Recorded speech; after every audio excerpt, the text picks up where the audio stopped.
Hello? Hello. Yeah, it's How are working you? now. There we go. All right. Look at you. Look at you with your little professional setup. Oh, it's not Wow. professional. This is my gaming headset. Oh, I Like bodged together. see. Mate, it's great sound. Really good. Yeah, no. It's all right. So, you good? It's all right. Yeah, tickety-boo, man. Tickety-boo, thank you. Good. Freezing cold. I've been out today. I met up with Hippo and Fish, okay. Mr. Fish. So we went. I did 170 odd mile round trip to go for a bacon butty. Nice. Yeah, it's bloody freezing out there. Did they convince you to do some green laning with them then? Or No. It was a bit like Green Lane, and the roads are just covered in crud at the moment, aren't they? Horrible. Yeah, I was cold at work today. It was a bit nippy on site. Just the way mud. you like it. Oh, yeah. Smuggling peanuts, I was. Mate, are you? I think I'm recording. Am I recording so far? Yes, I am. Yeah. Are you all right if we just crack on? And Yeah, this absolutely, is man. us? Yeah. We don't need to introduce ourselves, do we? No, not at all, sir. So, Sam, welcome to Bru Time, people. Sam Earey. That's me. Yep. Not spelt the Erie way, but Go on, and how do you mean? it's my surname's not spelt as in Erie, like As the in term. Yeah. A lot of people get that wrong. They think it's that way. It should be. Yeah. I think I described you as a wrongin'. Did I not? Absolutely. Yeah. A term he's proud to be called. I'll hasten to add, folks. Badge of honour. Right. I think we know each other well enough for me not to apologise for having a beer. No, we can cover that if you want to cover that. If not, it's not we can a problem. cover that. That's not a problem. Have you got a tipple? Have you got I've got little so beverage I've just for made a this cup evening? of tea. Excellent. Good work. In the best mug in the world. What does that say? You're my national treasure. National treasure. And it's a picture of Nicolas Cage. Love it. Slange. So I've got this. Mm-hmm. I like it.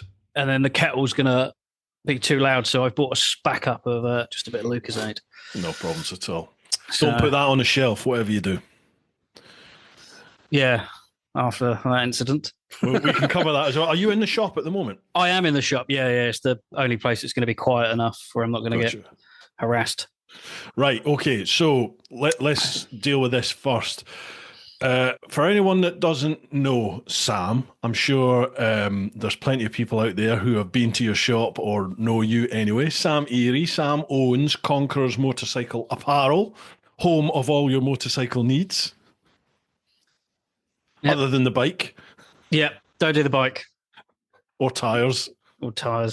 No, I would love to be able to have a back pocket into tyres, but early days, you never know. What's round the corner. Right, pass it over to you. Who are you? What you do? Why are you here? As Bruce says, my name's Sam. I own and run Conquerors Motorcycle Apparel in the southeast of England. We're a very small, independent clothing company. There's not many small and independents left. It's all the franchises now. This has just appeared out of nowhere, really. And that's us. We're just a small, happy-go-lucky, I suppose, little shop. Right, okay. There's lots for us to chat about here then. So, first off, how'd you get into bikes? What's the backstory with bikes? I got into bikes through my granddad. My granddad was a biker. I think he tried to get into the blood bikers, but he was too old at this point. It was kind of that through that, really. I stopped drinking, had a load of money, chucked myself on a bike on a CBT, and then that was it, really. That kind of honed into my biking. New passion, new love. What sort of age was that then? So I got into late 20s? Gosh, so it's only last week then? Yeah. Wow. Still in school, me. Just it's one heck of a paper round. That's all I'll say, folks. Some very dark, nitty-gritty corners down here. Well, folks, this week we have a new episode sponsor. We welcome on board Conquerors Motorcycle Apparel. If you've been watching any of the tour vids, you've more than likely seen Sam on there. Sam is the owner of Conquerors Apparel, based down in St Leonards. It's a great shop, stocked to the gunnels with cracking kit from all the big brands. Get yourself onto the website, which is conquerorsapparel.co.uk, or if you're down in the southeast, head down to St Leonards and pop in. He might even make you a coffee, but watch the shelf. Either way, if you use the code, wait for it, Fisters10, yes, Fisters10, don't ask, you might even get 10% off. Massive thanks to Conquerors Motorcycle Apparel for their support. A big shout to Ultimate Add-ons for their continued support. Ultimate Add-ons provide cases for your phones. They're dustproof, they're shockproof, they're waterproof. I've been using their kit for years now. I think 2017, something like that was when I first started using them. They're brilliant. They allow me to use my phone on just about any bike out there. There's pretty much always a way I can get the phone attached to the handlebars or somewhere on the bike, and then I can use that as my navigation. And the Ultimate Add-ons cases just mean that my phone's kept nice and safe. I've had no issues with vibration affecting the cameras. Great bits of kit. They also do action camera mounts. They'll do heated grips. They do balaclavas. They do all sorts. USB and USB-C power adapters for your bike. Loads and loads of different things there. If you head to ultimateaddons.com, you can check out everything they've got on offer there on the website. And if you use the code TeapotOne10, TeapotOne with the number 10, you'll get 10% off. Massive thanks to Ultimate Add-ons. Yeah, so you got into bikes, new passion in life. Yeah, so I kind of got into bikes and obviously fell head over heels in bikes, as most of us do. And then one thing led to another. I ended up making a business out of it somehow. You just thought, I'll open up a shop. Yeah, kind of. We got given a space at our old place that was at the Route 10 Cafe. And that was like the birth of us. It was a, how do I put it? YouTube friendly shithole. It was dire, leaking roof, rotten floors. You transformed that place because I remember when you first got the space. Yeah, and I think myself you and with fish. I think it was me and Fish, wasn't it? Yeah. We stopped and you were literally starting work to do the place up. Yeah, and you transformed it a bit from what it was. You saw it when we put the insulation of gyprock in, and then saw it after it all got built and stuff. Yeah, that place was, it was grim when we got it. There was pigeon crap and rats and everything else in between. So, yeah, it was a labour of love. I really enjoyed it. And then, we left that place. And then I've moved into here in St Leonards and again, built everything with me and my dad, ourselves from the ground up, really. If we can build it ourselves, we're going to. If I can make it, I'm going to save money that way. And it just gives it a bit more of a feel in the shop as well. Yeah, absolutely. The new shop, folks, you need, if you're in the southeast, head down there, St Leonards. There's a calf down the road as well, isn't there? Is that still open? Yeah, it's a little coffee cake shop. So really nice in there. But the shop, get yourselves down there, folks. There's some cracking roads round about that area, but down St Leonards on Sea, if you go to, what's your website again? www.conquerorsapparel. You don't need to say www. Oh, I still do. Some people still do it. Conquerorsapparel.co.uk. There you go. Go there, pop self down, go down and have a look at the shop. Cracking. You've done a cracking job down there. Love it. Yeah. I think I showed you the pictures before we moved in. Yeah, but it was just filled with junk. Yeah. To high heavens. So it's cracking. You mentioned there about building. Well, obviously that brings us on to, you're a builder by trade. Yes. So how did this leap come from working in the building trade to going, I'm just going to open up a bike shop? So yeah, I've been doing building work for as long as I can remember with my dad. I think I'm like third generation or fourth generation bricklayer. And again, the opportunity just kind of handed itself, and I was like, well, if you don't try, you don't know. Kind of, I was already self-employed anyway, so I was kind of I haven't got to fudge around with paperwork and kind of go, oh, I've got to take this income from here. Mhm. And yeah, it's kind of like it all happened by chance, and I thought, well, it's worth a punt, isn't it? So, you might have figured this out, folks. Sam's quite laid back, or at least the outer Sam is very laid back. We'll get to there. Are you like a swan underneath? You're like that. Fuck. Oh yeah, like I'm kicking my little legs underneath the counter. So, but yeah, no, definitely just kind of it's one of the things that just happens. Kind of someone like went, oh, I think you'd be quite good at this. I kind of ummed and ahed about it. It actually come from an Oxford rep that I kind of knew at the time, and was like, oh, yeah, maybe, whatever, think of it. And then obviously that seed got planted in my head. What they just said, if you opened up a shop, we could stock you? Well, there was a shop there originally, but it didn't do too well. The bloke didn't know what he was doing. It all went tits up. So I helped the Oxford rep because I was there having a tea and whatnot, hawk out the old gear, put it in. We got chatting, and he was like, oh, you seem like I know what you're doing, talking about kit. And yeah, he was like, it's a good location, maybe worth doing it right. Mm-hmm. And then I kind of ummed and ahed about it, and it just, fell into place that I kind of got given the opportunity and ran with it, really. Yeah. So how long ago was that you opened up the shop? So we opened up just after the first big lockdown. Was it before COVID? I couldn't remember. We was building it in COVID.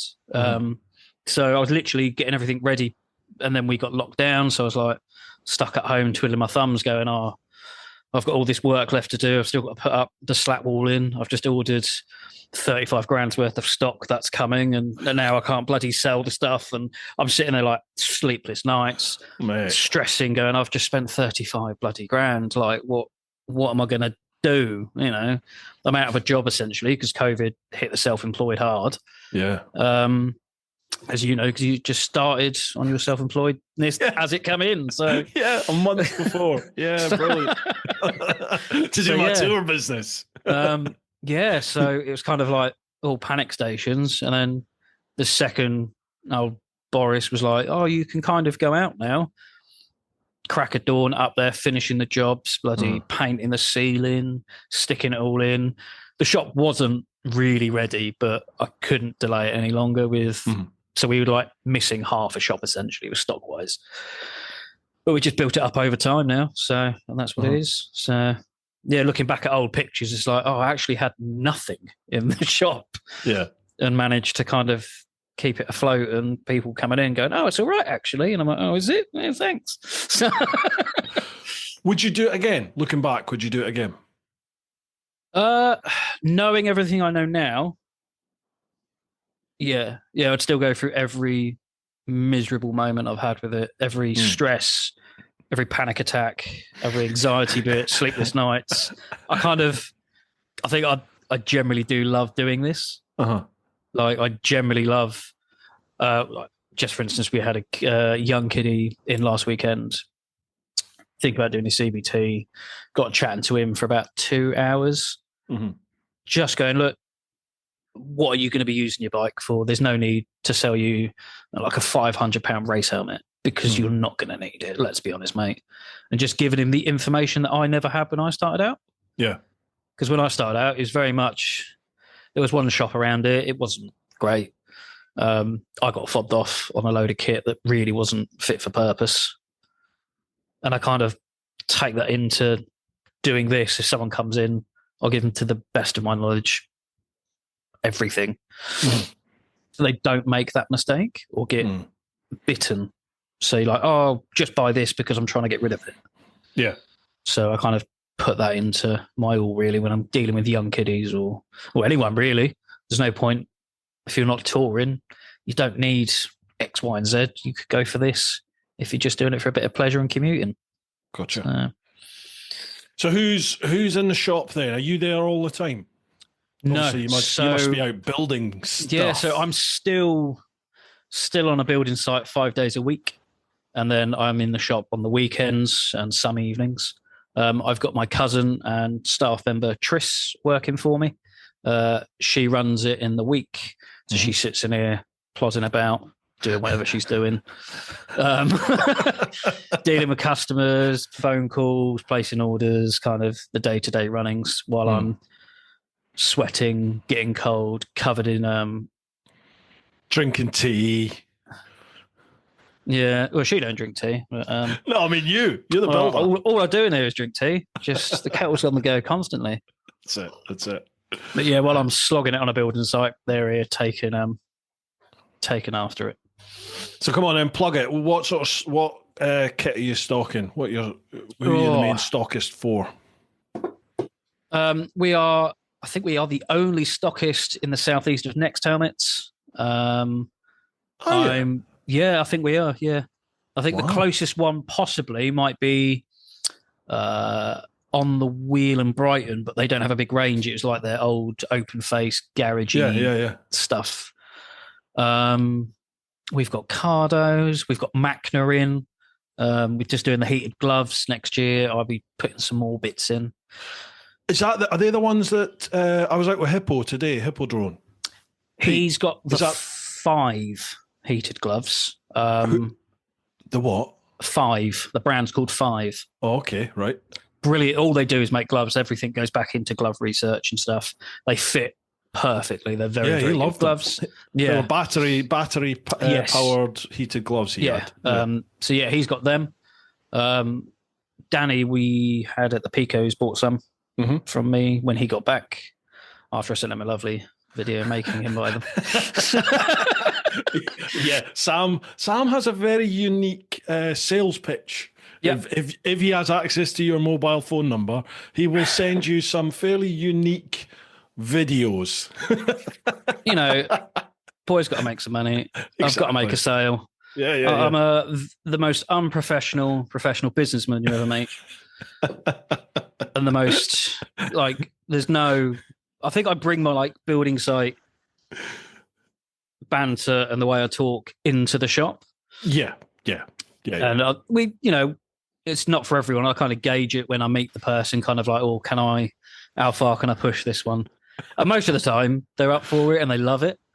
We've got a couple of customers who will literally come in, take the piss out of each other, grab what they need to, and then, are on their way, or they bring their missus in going, oh, right, I need to kit her out. And I'm like, I don't have a tarp, so we have to work around this. But they love it. I don't know how I get away with it, but yeah, somehow seem to do. So just keep going. It seems to work. So there you go. Right, I think we should start tackling some questions here because we've got quite a few for us to get through. So okay, brilliant. Yeah, man. Are you up for it? Yeah, let's go. Right, lovely. As always, folks, we'll head across to the clan over on Patreon, patreon.com/TeapotOne. First one, Mr. Fish. Ooh. Hello, you sexy mofos. I think you two should remake Twins. Thanks very much. Cheers, John. But the question is for both. Oh my. Shag, marry, or avoid. You've got TMF, Richie Vida, English Biker Dan, and English Biker Dan. Love you both. So you got shag one, marry one, avoid one. God. TMF, Richie Vida, English Biker Dan. Go. Right, so I'll probably avoid TMF. Just not my cup of tea. Have you met him? Have you ever met him? Yeah, we was in Gran Canaria. Oh, God, yeah. We went out there, didn't we? Didn't we? Yeah, one night, yeah. Yeah, he came in as we were leaving. Mm-hmm. Just avoid him. Not my cup of tea. Nice bloke, knows his stuff. Just, not my cup of tea. No beard, so. Weak. Yeah. Obviously weak. Pussy. I don't overly know English biker Dan, so I'd probably just shag him and leave him at the roadside. Dan would like that. You'd like that, Dan, wouldn't you? You dirty little thing, you. Yeah, there's the money on your bedside table and I get out. And then I like Richie. He's cool. He's got some stuff. Went to his Bad Weekender thing a couple of years ago. Bad Weekender, That's the one. Yeah, he was hammered when I met him. No way. Oh, absolutely. In glorious style as well. There's me with my little can of Coke, just like, you all right, mate? Yeah. Glorious. Well, that must have been the Friday night, was it? Was it a Friday night? or the Saturday? I think it's both nights, to be honest. So, Good lad, Rich. so Good yeah, lad. I'd probably marry him because he could serenade me, with his guitar skills. He could sing to me. He's quite a good-looking chap, so Yes, the wedding sex would be good. Oh wow, I'm struggling with this one as to who to avoid because I like all three of them. Now, I would have said marry Richie Vida because he's a good-looking bloke. He can sing. Like he's a nice, it's very sensitive. He's a nice guy. He's reliable. Softly spoken. Yeah, and and Rich is solid. Do you know what I mean? He's like the solid one.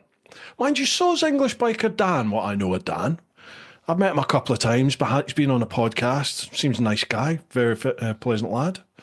TMF is like your bit on the side. TMF to me is, if you were that crumpet on the side. Yeah. No, but you don't tell anyone. You're like, oh, you're dirty shag. That would be TMF. You know what I mean? But then I don't want to avoid Dan. I like Dan. I couldn't avoid any of them. That's just can I have two on the side, and I'll have Dan and TMF on the side. Just be like a circle of dick sucking. You can see the way this podcast is going to go, then, folks.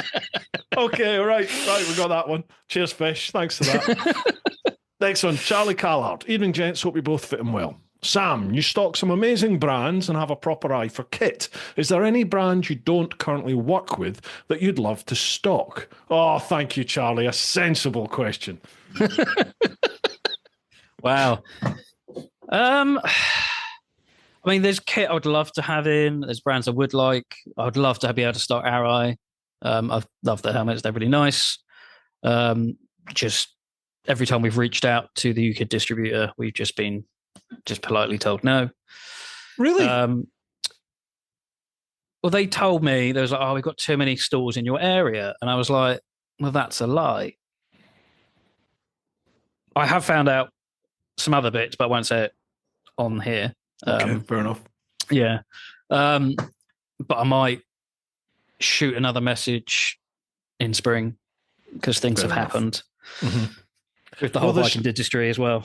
There's shops shutting down all over the option. There is, it's just everywhere. In every aspect, from dealerships to clothing to MOT stations to everything. The whole bike industry as a whole is doing a massive 180 on itself. Yeah, apparently new bike sales are up. Yes. Yeah, I've heard this as well. My local Triumph dealership, which is like 5 minutes down the road, they're still doing sales. Yeah. My friends over at Hastings Motorcycle Centre, they deal in all second-hand bikes. They're doing all right. They're shipping them all around the country. So there's still people buying the bikes, and it's just weird that things aren't moving the way they was. Yeah, it's weird that. I don't know what's going on with that. What about, have you heard of Leat? Leat? I've heard of them. I know, like, the helmet brand is very, from what I understand, focused. The off-road, yeah. There is, I think, a strange little cafe out in Ticehurst, Wadhurst Way. What's it called? Dart Motorsports or something. It's like off-road based. I'll send you a link if I remember. And they stock them? I think they do. Yeah, they do a lot of off-road stuff. So because they've just launched an adventure helmet range. Have you seen it? I think it's I saw you posted this earlier. Yeah. And I had a quick scan of it, but I haven't had a chance to properly go into it. Looks real good. Yeah. Ooh. I think they're the sub sort of 500 quid mark. I don't think they're. So it's ridiculous that that's middle of the road these days, but it is, isn't it, for helmets? Yes. Yeah. I haven't had too much like hands-on with them. Yeah, I wonder what they're like to, the feel of them when you wear them. Just don't know. So I don't know anyone with them either. I've got this. Have you seen my custom lid? This one, the shoey. That's the one that. Oh, yes, I've seen the videos. It's lovely, and this is like my third or fourth one of these shoey Hornet ADVs. Yeah. but Shoei's done something to the inside of him, and it doesn't fit my head the way it used to. I get there's a pressure point right there along the temple, and it's the actual shell of the lid. There's like a real defined ridge. So I've thumbed it, Sam. I've had to thumb it and smooth it all down, but it still pushes there. Like I noticed it today when I took my lid off at the calf. Even like Pete and Fish were like, bloody hell, you look like you've got a solid line with it. Yeah. So it's really doing my head in. Shoei on some, I think they have to be booked in and stuff. They do like a helmet fitting thing, so you can go into certain dealers and stuff, and they kind of mold your head and then put all the padding in how it should be. Yeah, that's the actual fabric liner, isn't it? Yeah. This is the actual foam shell itself. Oh, okay. There's a defined ridge in it on this one. I don't know why, because my other ones haven't got that. But, no, that's the first I've heard of that one. So, but I haven't. I mean, I can get shoeies, I just don't hold them because they're bloody expensive. They are. And they're not ones that go out the door all the time. So it's just like, I can get them in, but it's a lot of money sitting on the side. Yeah, definitely. If they don't make the sale, Yeah. Especially for us, it's a big chunk of change. Yeah, I get that. So, Charlie says, similarly, if you could open another shop anywhere in the world, where would it be? Oh, every time we go away, there's like, we could open one up there. Oh, we could open one up there. It's terrible because I'm like sitting there going, yeah, that would work, wouldn't it? On this little tight little corner, you'd be like, there's a shop there, pull over. Obviously, I'll keep this one. I'd love to stick somewhere in Spain, somewhere hot, where it's just constant, where I could just be like, I've got to go over for a business meeting and just go out for a ride. Where have you been with me? You've been Canaries, Picos, Alps, French Alps, and Scotland. Scotland, right? I'd probably have one in Scotland. That would be fun. That would be brilliant because having a little base there would be fantastic. You could do ski stuff as well, Sam. To be fair, one of the brands one of the distributors does do a load of ski stuff. So well, there you go. It's settled. I've already got it in the bag. So. Mind you, to be fair, if there's good biking roads, it tends to be mountains, doesn't there? In which case, Picos, I'll just build it. I'll just build it. Yeah, I'll just knock it down and build it. It's fine. Build it and they will come, Sam. Exactly. Well, that's my philosophy here. I've built it. Just need people to come now. Charlie says, question for you both: if you have a pet, if you got a pet chimp, what would you call it? No, I can't say that. No, I can't say. No, that's be good. I don't know. I got one. Right, Dale.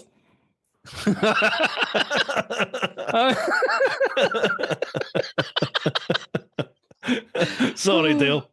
Oh, good old Dale. Well, if you're going to go Dale, I'm going to have to call it Tony. T-Bone Tony. Go. Yeah, T-Bone Tony. Beautiful. I think I've told that story on here, actually. Yeah, I think we've done it.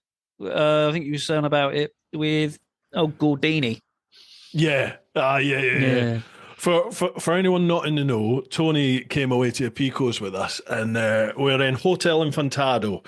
So if you've done the Picos, you've probably stayed in Hotel Infantado. It's just outside Potes, and they have a restaurant there, and it's very meat orientated. So we're all having our first meal of the tour in Hotel Infantado, and most of us order steaks, and then Tony decides he's going to go for the T-bone steak, which was I can't remember what it was. It was something like 50 euros per kilogram. It was ridiculous. So we ordered it, and they brought along a big plate with this massive T-bone, just the bone, and a couple of cuts of meat on it, and plonked it down, and we were like, he's been done here. Yeah, I thought, he's got nothing there.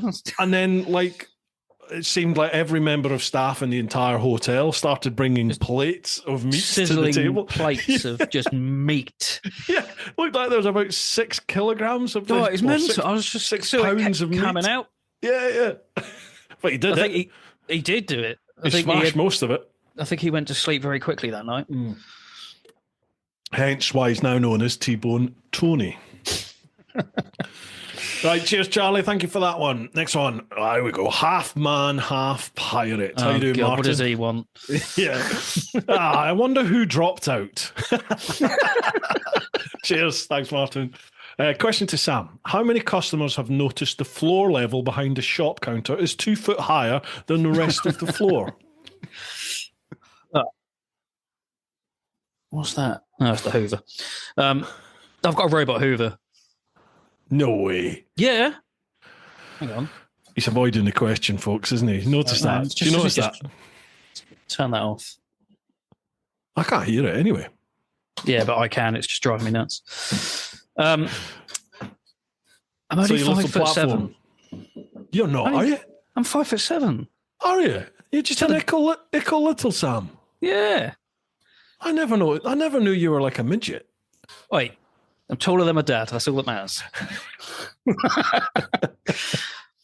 No, it's flat floor here, unlike the other shop. What about no one's mentioned this. Have we got a question from Matt yet?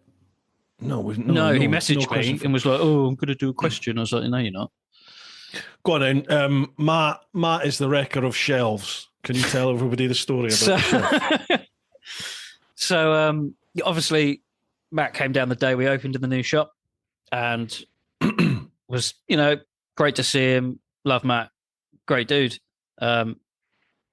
Walking about, showing him the new shop, having a cup of tea, and he's leant on a shelf that I've got just by the counter, and with his gigantic man arms, it's toppled it all over and dropped everything.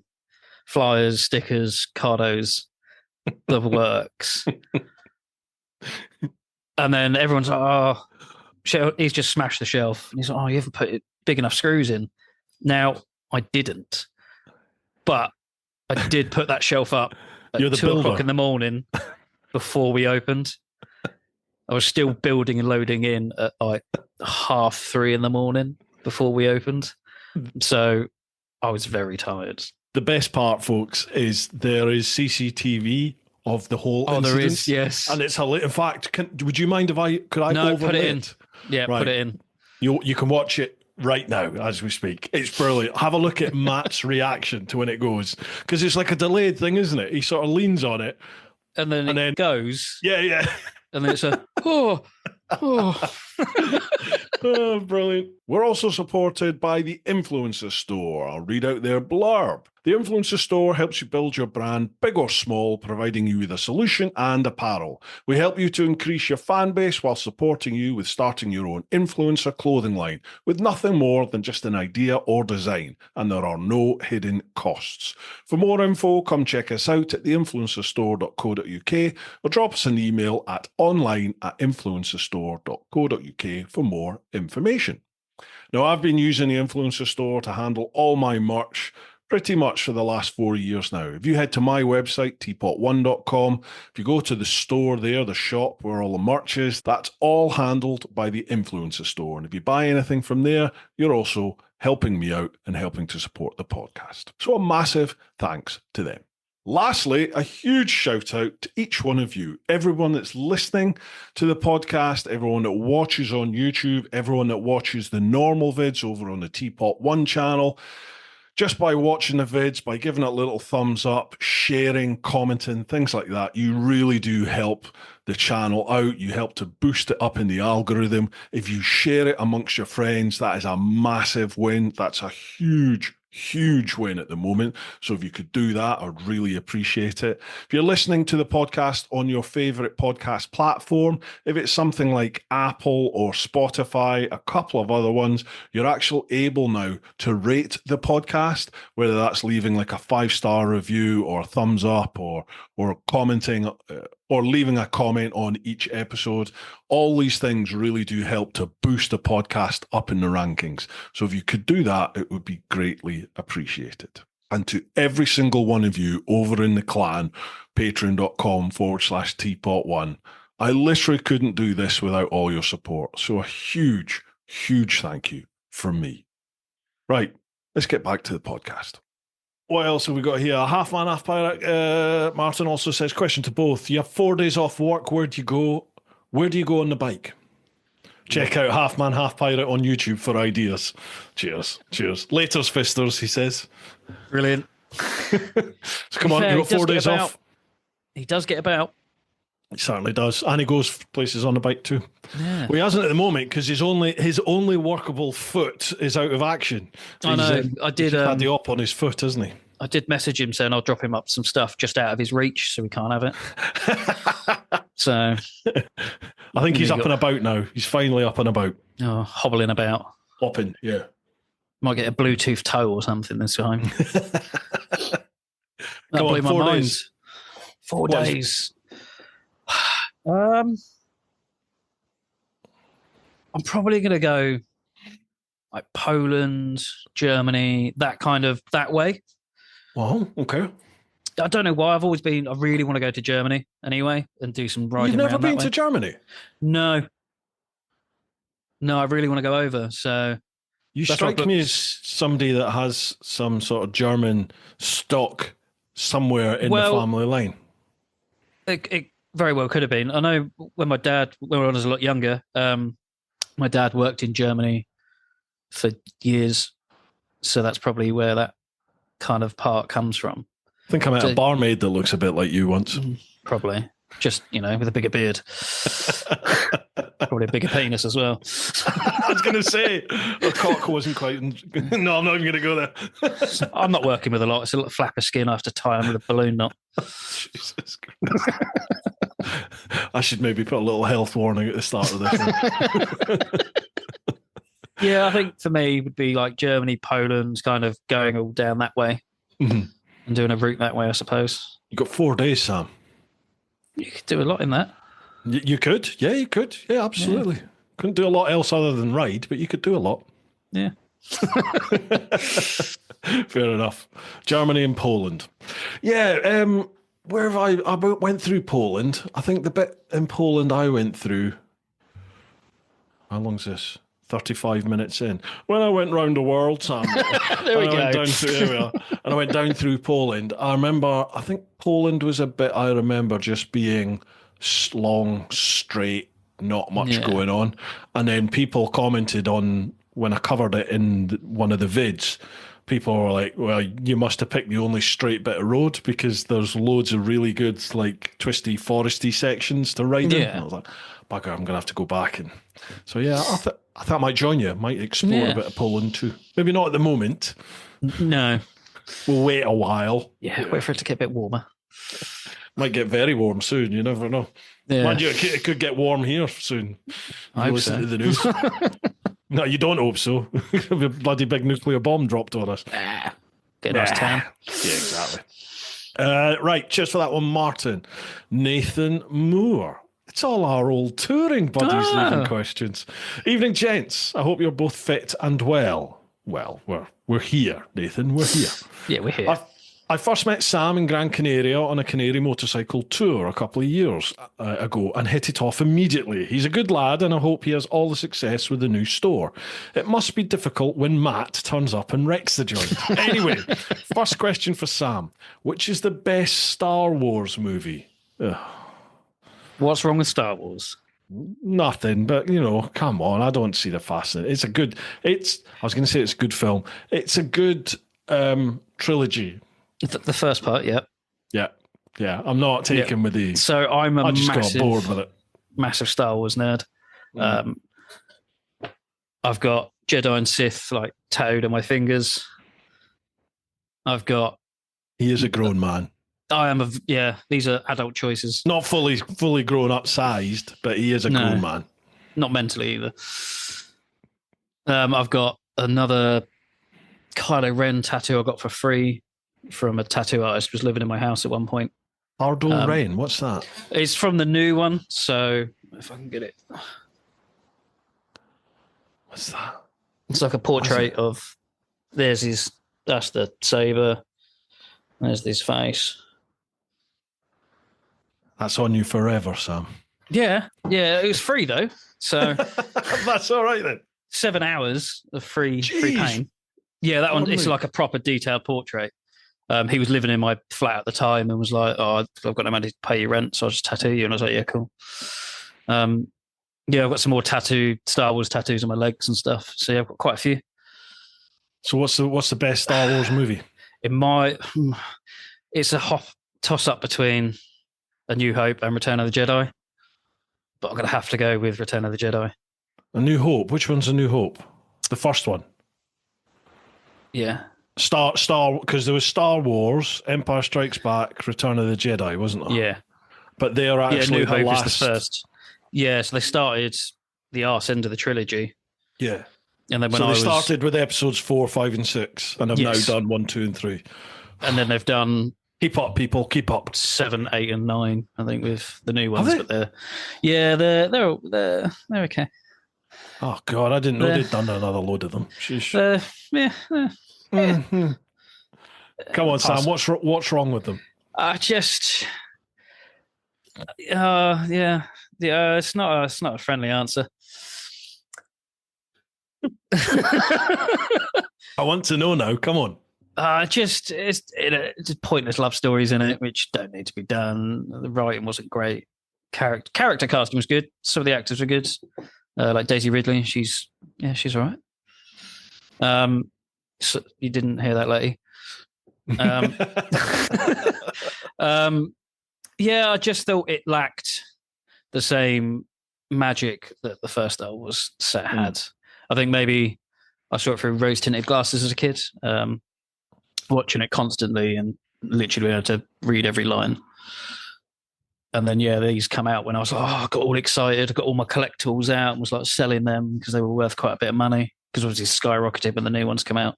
And then, it was just kind of like, it's good because it's Star Wars and I get all like, this is brilliant. But it just wasn't cutting the mustard. Do you have your own lightsaber? Yep. What color is it, Sam? Red. Because I'm a bad guy. Chicks love bad guys. Oh, wow. Jeez. God. You've gone so far down in my estimation. How can I have known you for all these years and not known you were a Star Wars geek? I don't know. We sat next to each other and you touched my thigh. I was probably otherwise focused. You was pissed off eating pizza. Yeah, more than likely. I mean, you probably started talking about Star Wars to me, and I just fell asleep. Just blanked it from my memory. Lastly, and in typical fashion, my second question is completely random and for you both. Would you rather be able to turn invisible or be able to fly? Oh my God, I can't believe you'd asked him that. Invisible straight off the bat. Yeah, I know, but you just...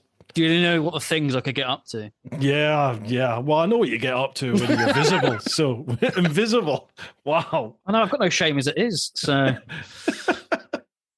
I would like to fly. Flying's cool, but going if I could go invisible, is that on command? Or is it just a permanent thing?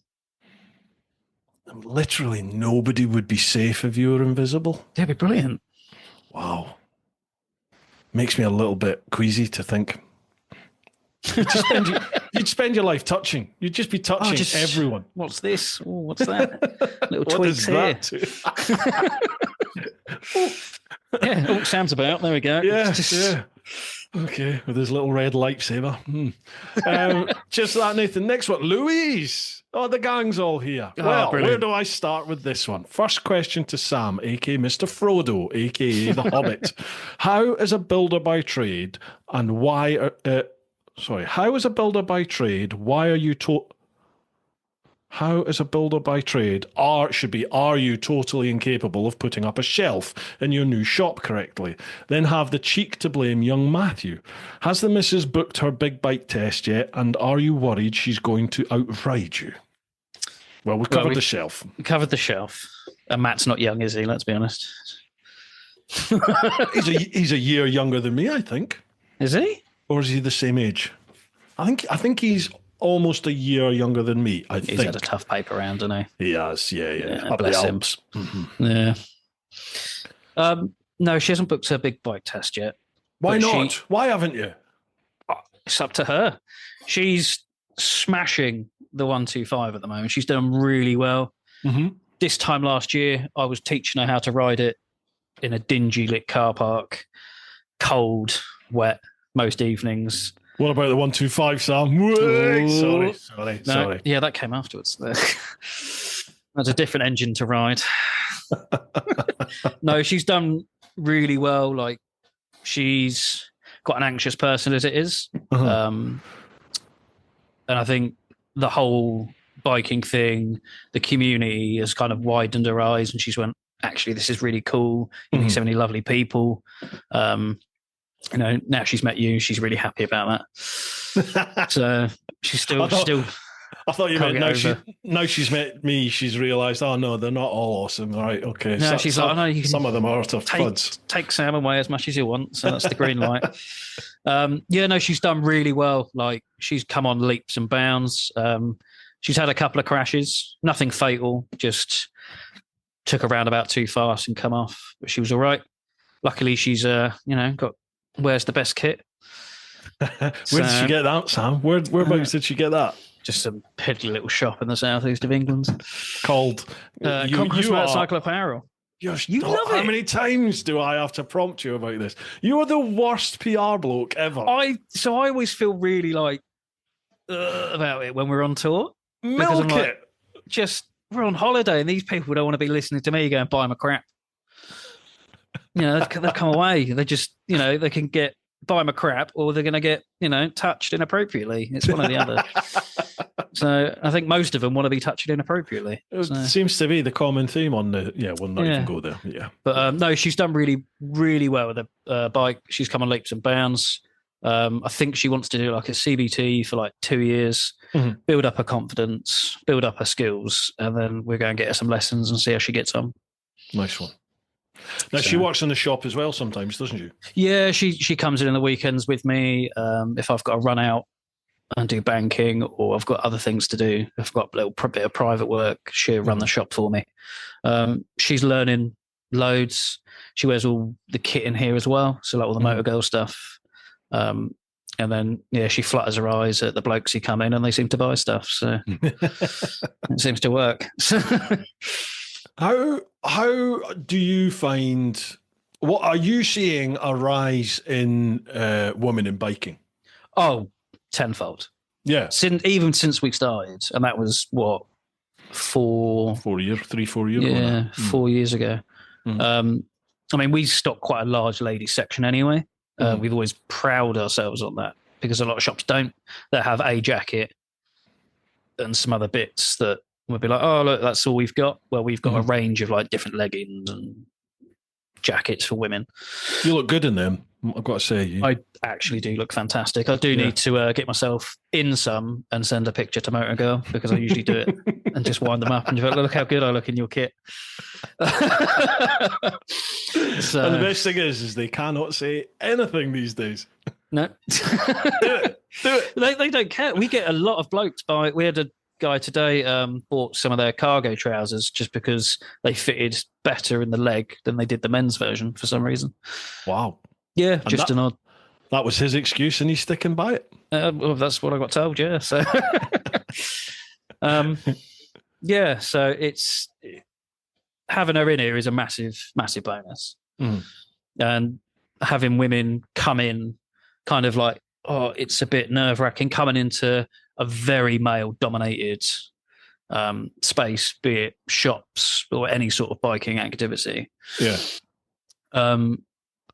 She definitely eases them, because I instantly go, this is Letty. She can go through it all with you, because she's come into it and been a bit like, okay, it's very male-dominated and it's quite in your face. But then she sees behind that big, we're big burly bikers or midget bikers. And she goes, actually, everyone's super lovely and they just want to help you learn to ride. So she's definitely pushing that. I'm a bloke, I appreciate that, but I just don't see that side. I don't see that side of biking. Yeah. You know, everyone goes on about it's all just testosterone and macho bollocks. The only time I've really noticed that is track days. You know, when you turn up at track days and it's always just full of blokes giving it Billy bollocks. I used to see it a lot of some old bike nights and stuff. Yeah, good and point. it's very much, well, I can take this corner at this speed and I've got my knee down on this roundabout. And I'm like, cool. Here's a medal. What do you want? Like, yeah, that's true. I have seen that, but I just recognise that most people are utterly full of shit. And you know, you take one look at their sliders or one look at their tyres, and you're like, you don't take that corner at that speed. It's just utter bollocks. You know, you go riding with people and go, right, you're full of shit. Okay, right, fine. Yeah, right. Yeah, definitely. Chalk that one off. Yeah. Yeah, but I've had quite a few people come on, and not just women, but a lot of people say that they find it quite a testosterone filled environment, and I suppose I just I can see really it. Noticed it. I think I see it from because I'm in here, and I see it from a completely different viewpoint from yourself. You know, I'm seeing it from the back end where the females are coming in, and they do come in quite sheepish. Some of them, and they're very much like, I don't suppose you've got female gear. And I'm like, yeah, I've got loads of it. Like, well, let's go. And I'm like, you know, don't think of it in sizing. We get a rough size and kind of work from that. At the end of the day, it's a functional piece of kit. It's not a fashion statement. It's got to work. So if you have to go up a couple of sizes, go up a couple of sizes. Gotcha. So, right, that's your sales pitch done. Right. Back to smut. Where were we? Louise. Oh, yeah. On a serious note, young Samuel is an amazing guy. What's she after?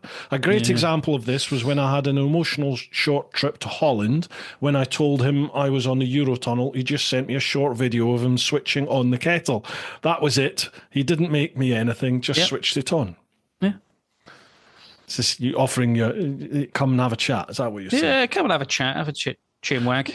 You are quite a sensitive soul. It's got to be said. For an utter deviant, you are actually quite a sensitive soul. You know, if someone is a friend or an acquaintance and they're like, oh, you know, I need a chat, I need some help, the door's going to be open no matter what the time, no matter where you are. It's just like, I'll be here. I'll come up to you. You know, we all stick together. We've all got problems. It helps to share it. The door is always closed whenever I go there, folks. I think he's trying to tell me something. It's just the back door's open. Fall in, never mind open. Question for Bruce. What inspired the new tour destinations, especially Corsica and the Portugal Picos ones? Mr. Weir, Simon.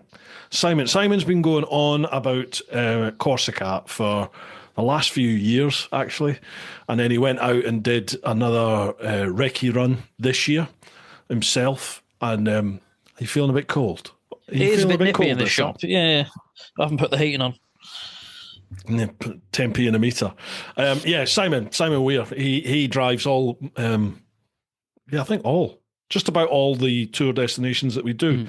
I had a Picos one which we did in October, and he had a Picos one which we've done at the start of the year. I think it's fair to say that we both had routes there that the other didn't know about. So what we're doing this year is we're combining that to make the best of, hence why it's now called the Ultimate Picos. And then we thought, well, why don't we try and push a little bit further west and do a bit of northern Portugal as well? So that's where the Portugal and Picos ones came. We got any other new ones this year? We're adapting the Scotland one, the Beyond 500, which used to be... We had the Flying Scotsman, which was like a clockwise route, and then we did the Beyond 500, which was more or less the Flying Scotsman in reverse. We're tweaking that this year to sort of push out and do a couple of the, not Outer Hebrides, but more of the, a couple more of the islands, a few little ferries, just trying to make it a little bit different. But that one, I think I've still got 9 or 10 places left on that. That's the only one that hasn't sold out. I'm wondering if maybe, obviously we had the fatality this year with Jeremy on a Scotland tour. Yeah. And I'm not sure if maybe that's put people off. I don't know. That's the only one that's not sold out yet. All the others are sold out. Because we always get people coming in to the shop asking how to get on these tours. And I'm always like, sign up to Bruce's Patreon, you'll get first dibs. And that's the best place to get all the information. So I do try and point them, because they're always like, "Oh, you've been on the tours. How was it? Is it worth it?" I said, "Yeah, it's worth every penny." And you get a few little kisses and cuddles at the end. Well, play your cards right, Samuel. Flat my little eyes. Yes. It's not your eyes you need to. But anyway, thanks for that, Louise. Cheers. Next one, Julian Claydon. Jules, how are you? Oh, yes. Good evening, gentlemen. And I use the term in the loosest possible manner. Charming. I trust you are both in top form and enjoying life. One might even say in the pink. Certainly. Nothing else needs to be said, as opposed to the Sam's preferred colour. Yeah. My first question is to you, Bruce. Do you think that maybe a rewrite of the Chicken Strips itinerary is in order after recent events in the Picos? I, for one, had no idea of the calibre of wrong-ins and social misfits that I was boarding that ferry with, and I'm delighted to say that I fitted in with remarkable ease. I just thought maybe the general public should be warned. I kind of think people get the gist as to what our tours are about. You know what you're signing up for. And if you don't, a day or two in the WhatsApp group before we go should seal the deal. Yes. Yeah, it's a nice little community, I think, we've got going on there. It's a very good, it's brilliant. Yeah, it's so far. A lot of my mates have said to me, they're like, "Oh God, like you must get some nightmare punters sometimes. How do you deal with that?" And I was like, "No, I don't think we haven't. We haven't had any nightmare. No, I haven't punters. heard of anyone or know of anyone who's been like, "Oh, so and so." You know what I mean? It's everyone just gets on, and everyone's very much like-minded, and we're all got the same passions, and we all, all come together. You get people that might be a little bit more reserved initially, but I think they very quickly realise that they're amongst friends and you can just let loose and enjoy. As long as you don't ride like a cock and you're not dangerous, then, it's fair game. Enjoy, yeah. Jules fitted in. You fitted in there, Jules. Don't you worry. I got on really well with Jules. He's been a lad. sound guy since. He's come to the shop as well, hasn't he? Yeah, he come down the other week, as well as T-Bone Tony. Treated himself for a few bits, and then he did message in the WhatsApp group about a jacket. And did you send him a sales pitch video? I did send him a sales pitch video, which ended up with me being in my pants and just my pants and the jacket. So, I've got to sell these things, and sex sells. So, do you know how many DMs I had people about the music choice I had for the post saying that you were coming on? I died when I heard that. You could not have a more appropriate song for that man. And I was like, yeah, brilliant. I thought you might like that. Sorry, Julian's got a question. He says, my question to Sam is, how long do you plan to continue your reign of terror over innocent motorcyclists who happen to pop into an innocent-looking motorcycle apparel shop in the hope of maybe finding a bargain or two? I'm sure there were teeth marks on the changing room door handle. Yeah, what's the plans? You've got future plans for the shop? I would love to be able to come off the tools and be in here full-time and make a full-blown living out of it. But at the moment, that's just not. I mean, I don't take a wage out of this whatsoever. I haven't for probably about a year. Everything just goes back into it, or there's just not that after I pay staff, invoicing, all the other bits. There's no money left, so that's why I have to keep working. I mean, I work 7 days a week constantly. I think I've had 3 days off due to illness since the Picos. So I've just been flat out, really. I'd love to push this to a point where I could go, expand this to maybe put it in an industrial estate. So I've got a bigger bit and then like a little coffee cake shop in it as well. That would be like how I'd like to see it ending. But if it gets there or not is, only time will tell. I can't jinx it. But that's where I'd love it to go, where I could do this full time and just talk about bikes all day and then go out on bikes and talk about kit and everything else like that. That's where I'd like to see it go. But if it gets there, it's another matter. How do we get it there then, Sam? Buy everything all the time.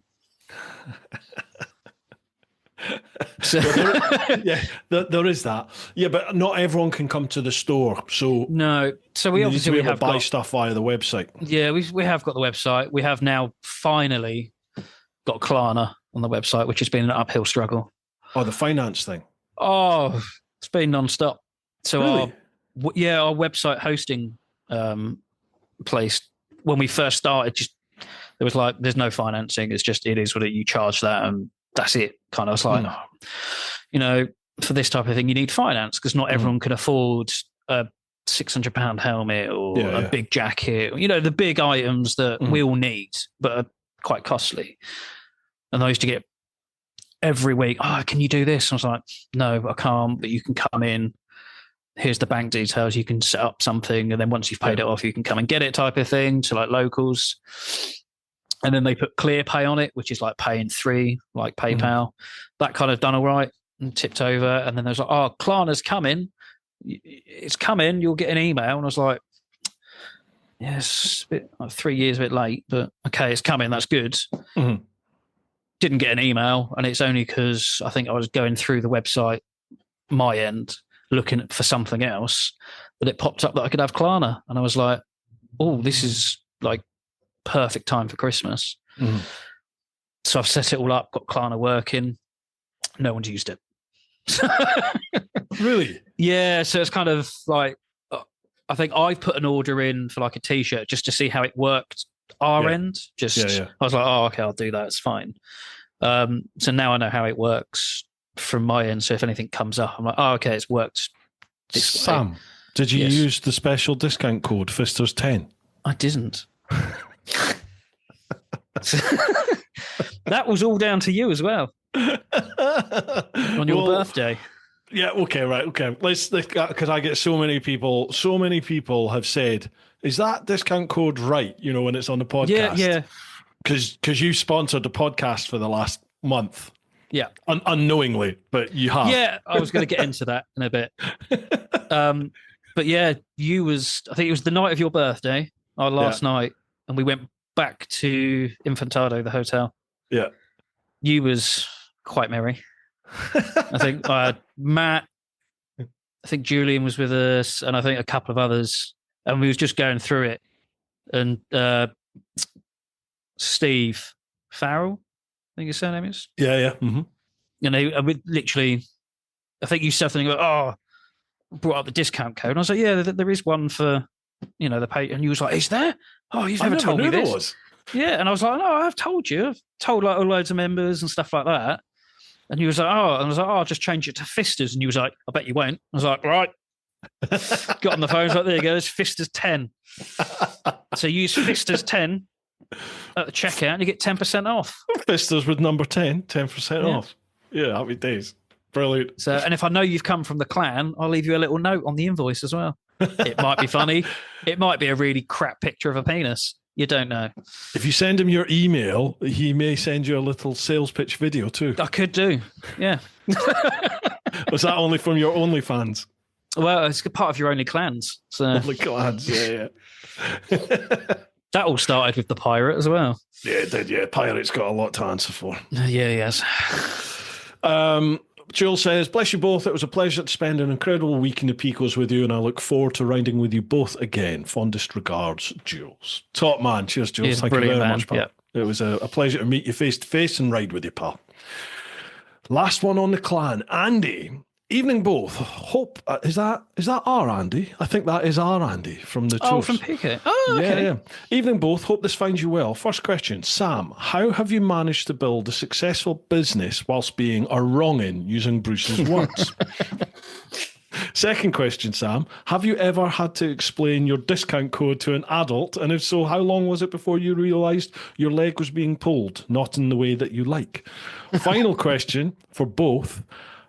As an independent business owners, how do you ensure that you get a balance to ensure both your loved ones and yourself don't suffer? Right, a few for us to cover there. Well, building a successful business whilst being a wrongin. I wouldn't call it successful yet. I'm still finding getting that going. For me personally, I think I'm always going to see lasted it. 4 years, Sam. You've lasted 4 years, Yeah, mate, which is more than most businesses it is. do. I know it is, and I think I very much put myself down a lot with it.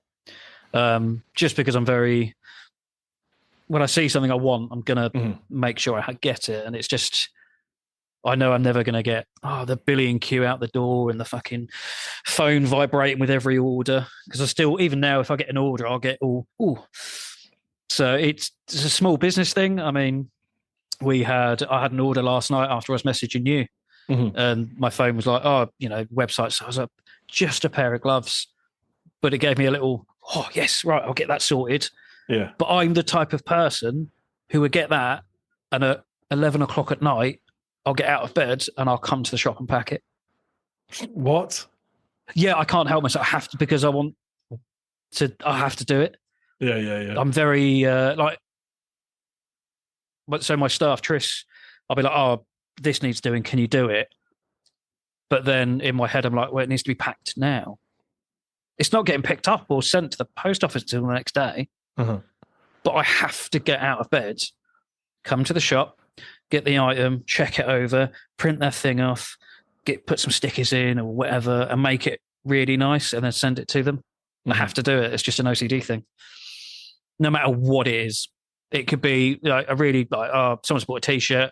All right, let's get all that packed as much as I can. And then when we do get, we've had some big orders that has been like, oh my God, like jumping up and down, they're that big. Because for us, it's a big deal. Any order is a big deal for us, really. Yeah. But I will go out of my way to make sure it is packaged the best as I can and get it out as quick as possible. Because I'm still like mainly on my own with it.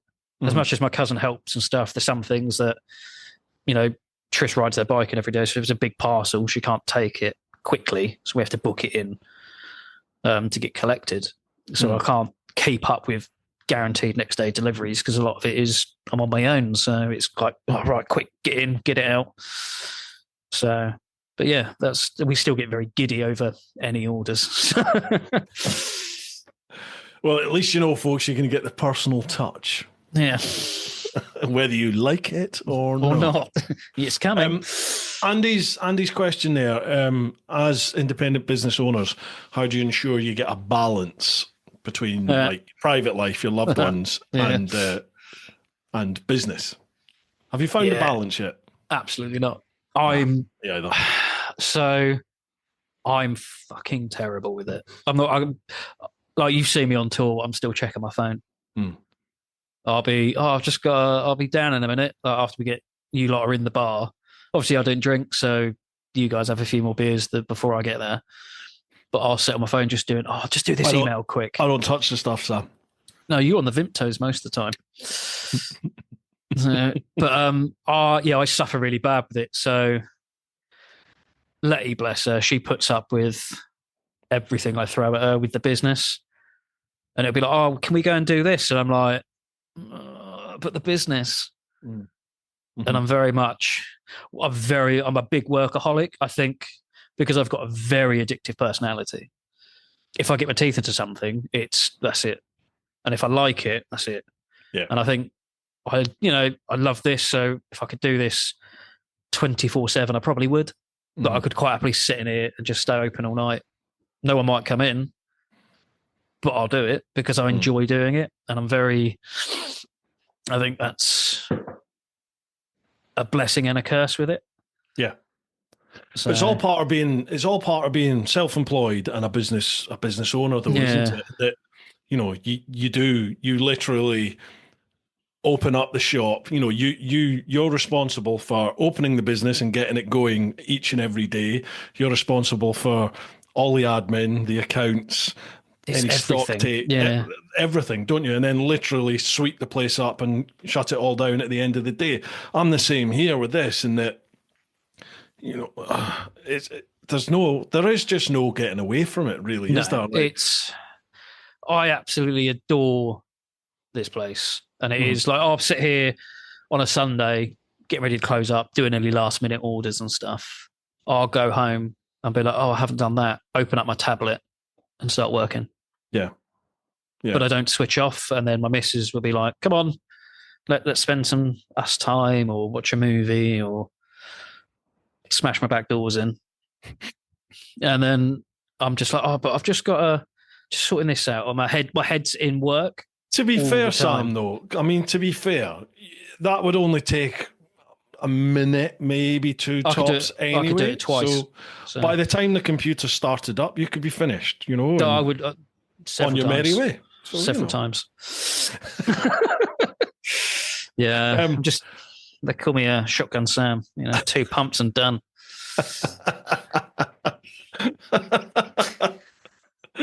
Oh, I used to have I'm going to say this, why not? I used to have a skipper in my old job, and that was his saying. It was just, what was it? Push, push, hold, repeat as necessary. That was his love-making technique. Louis' man. Push, push, hold, repeat as necessary. Brilliant. Yeah. I definitely have not found a balance at all. And in answering your question, it's just, I don't know. I think at the moment, I've kind of felt a little bit, I don't know, lost this year, I think, really, in that I'm not seeing any results from the channel at all. The channel's just sort of gone quite stagnant this year. And I've got such a massive backlog of content, which was all just filmed, just sat on the bike, just the way I've always done it. And that's not really the sort of content I want to produce, but I've got such a backlog of it that's all I'm editing at the moment. So even when going through it all. Yeah, even when I'm editing, I'm not getting like when I do something different, I get like a buzz from editing it. It's just like, completely. I'm looking forward to this. And I feel it when I look at the end result. I feel much more engaged with stuff that I'm enjoying. Yeah. Whereas all the tour stuff that I'm going through just now, it's just one tour after the next. And I know it's not going to get big views. Yeah. So it's kind of like there's no real payoff for it. You just have to get through it. You know what I mean? Because completely. It's PR for chicken strips at the end of the day, and people like yourself, punters that have come away on the tour, they expect there to be a vid of their tour. Yeah. So, you've got to get that done. But I really am trying now till end of April, basically. I'm just going to try and get through as much of this backlog as I can. And then next year on the tours, hit it and try and, I don't know, just try and film it in a different style, maybe, than just sat on a bike talking bollocks. Yeah. But then what else can you do when on one of these tour vids? I don't really know. Yeah, it's a hard one. Yeah. Because it's your channel, you've got to keep it to who you are. You don't want to be like, oh, they're doing this over on that channel. Oh, no, I'm not bothered about that. Yeah, it's kind of finding something that works for you to keep it a bit more fresh. Yeah, I mean, it's just... The way I look at it is that, well, people watch the videos. Everyone keeps telling me they watch the videos because of the style that I do it. But then they're not watching the videos anymore. They're not watching, whereas a vid might have got 20, 30,000 views. It's maybe getting 5 or 6 now. So it's like, well, okay, something's different there then. So something needs to be changed. It's stuff that I think it's just the whole motorcycle industry is having a knock-on effect on everything. Yeah, but then, there's other channels are still doing really well. Yeah. It's me, Sam. Must just be they don't like me. Take your shirt off. No, we spoke about it. You said about only clans. I think, now's the time. Did I not tell you? I did a vid a few years ago for Case heated gloves. And on the thumbnail, I thought, I've got a brilliant idea. It was snowing outside, so it was all snow out there. I stripped off bollock naked, and I said to Nikki, my wife, I said, come out here, and I need you to take a picture. She's like, what the hell are you doing? I went out, and I'm bollock naked, just stood in the snow, and I've got my Case heated gloves on, covering the credentials. So she took the picture, and that was the thumbnail. And I'm not kidding you, I lost, Really? I don't know if I'm exaggerating. I don't think I am, but I think it was over 100 or maybe over 200 subs in the first day of this video being out. I had to change the thumbnail because I was like, I'm going to have no channel left. That's mental. I know. See, for me, like, I think, oh, that's brilliant. Watch. Yeah. Just I was like, I know I'm not a Brad Pitt, but fucking hell. I didn't think it was that bad. fucking hell. Yeah, that's mad. Oh well, never mind. Right, okay, that's us. We've done all the Patreon questions. We've got a couple over on Instagram and Facebook. Actually, there was a load on Instagram with people just saying you're a wrongin or you're a good lad. But there is one which says, who looks better, Sam with just a helmet and socks protecting his dignity, or a hippo in an what's an HYF boob tube and makeup? What's that all about? Right. So before I done the shop, there were anything, I had a really small, crappy YouTube channel called Hold Your Fire. Mm-hmm. Just literally done fucker with it, just pissed about, being an idiot, typical thing. I was like, oh, I'll give this editing a go. I wasn't very much cop at it, to be honest. It was all very, oh, that worked last time, pre-save that setting, done in 5 minutes, right, post it, off a pop, kind of, and that was it. And I originally, I thought, oh, now I've got the shop, I can really boost this channel. Yeah, I've got zero time for that. Fucking hell. I thought I'll be on the bike load. No, I've got zero time. Yeah. So yeah, I found somewhere online someone to make like loads of snoods. Mm-hmm. I just gave them away for free type of thing, and Pete got one, and he turned it into a boob tube. I'm going to send you the picture, and then you can post it in here or on Insta or whatever. Brilliant. And it's him with like, I'm guessing some sort of like Snapchatty girly filter on his face. You think it's a filter? Pretty sure. Well, I'm pretty sure Pete has just a stock. It wouldn't surprise me if he just had a couple of beers and just went, do you know what? You know, in Buffalo Bill style, just I'll do me. And he's sat there putting it all on. He is a submariner after all, so you know that takes a fairly unique character to do that job. And every so often, I'll find it on my camera roll and I'll just send it to him and go, "I've still got it." It's in a special folder. Yeah. There is a sensible question. Just seen it. Mr. Oz Adventure. This is the shop made world famous by Phil 480 when he lost his pannier. That was very recently, yes. Right, what's the story there? So Phil was on his way over to spend some hard-earned money. Come over, a cup of tea, catch up like we always do. And he was like, come over. And he's got to the shop. And he's looked at the side of his scrambler, and his pannier's not there. Oh. Like Triumph branded pannier, not a cheap one. And he was like, oh, it was on in Bognor. So he'd ridden from Bognor to here. It's fallen off somewhere. Oh. Luckily, it had like his tyre inflator and a drift camber he was going to give Letty. So there wasn't anything really of value apart from the pannier itself. So he's ridden all the way here, come in and was like, I'm going to keep my camera on because I want to get your reaction. I was like, oh God, why? What's going on? And he's like, I've ridden all the way here and my pannier has fallen off my bike and I don't know where it is. And my face just drops. I was like, you're fucking kidding me. Like, what? Because they're not cheap, No. Did he find it? No, still hasn't found it. So I reckon someone's had that and that's been sold somewhere. Do you know what I mean? That's gone. Yeah. So... Or he drowned his sorrows by buying loads of stuff. So. Good lad. Good on you, Phil. Or if you happen to have found a Triumph branded pannier at the side of the road somewhere between Bognor and St. Leonard's. St. Leonard's, yeah. Drop us a line, would you, please? Yeah, get you a cup of tea or something. It was just free savage. T-shirt, maybe a free T-shirt. Yeah, get a free T-shirt if they give it back. Free T-shirt for 20 quid. One, just thief. Yeah, and a special sales pitch video with it. I'll wear the T-shirt. If you give me it back, I'll wear the T-shirt. Mr. Oz Adventure has a question. What has been the most challenging thing about changing industries and setting up your own store? Well, I think he's got the wrong end of the stick there. You haven't left being a brickie. You still are. No, I'm still very much a brickie. Most challenging thing then about setting up the store? There's so much of it.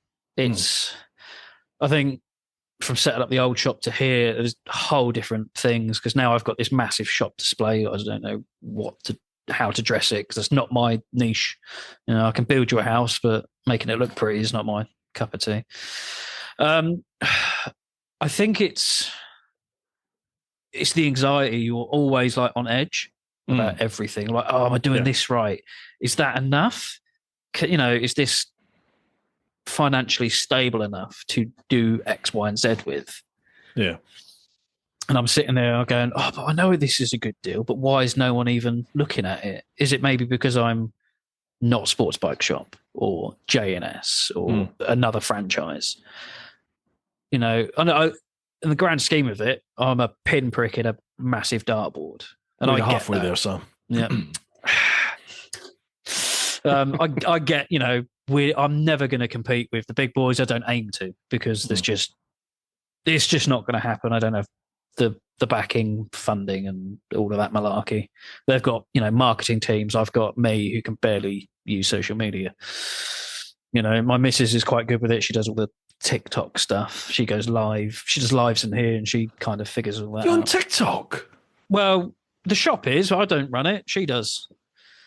I might have to get back on TikTok. I tell you what, mate. Account sat there. These kiddies, sidetracked, but these kiddies who are on their 125 making all this content, they've got bloody thousands of followers, and it's just them poodling about their own town. I don't get it. I can't figure it out. Social media is full of like shorts and reels of nothing. Like they're not. What is the content other than people? Some of it, just it's filtering or riding like a cock. I'm like, I don't get it. I personally don't. I'm sitting there like some of it. I'm like, okay, that was kind of funny, great, but I want to get my teeth into who you are as a bike. You know, like yourself, we watch you because of your long format. The tours, the reviews, the other bits you do. And I just don't. For me, I just don't get it. It must be a generational thing, maybe. The kids are younger. I want something from content. You know, if I watch, I want it either to make me laugh or I want some information from it. I want something in return from watching it. Oh, completely. But I see so much of the biking content from like so many different channels and accounts now, and I'm just like, well, what have I haven't got anything other than like obviously there's a lot of titillation now there with Doris's and sorry, that's the wrong thing to say. Like just tight t-shirts and pouting and all this, which you get in every industry, you know, fitness industries, everything you can think of. Sex sells, as you said earlier. That, you know, you get that. But other stuff that I'm watching, I'm just like, well, sometimes it's just a clip, it's just a bit of an onboard footage, and they've not done anything. Yeah. They're just riding a bike. But it'll have thousands of viees, hundreds of thousands of views, and you're like, I don't get it at all. I don't understand this. Like, how?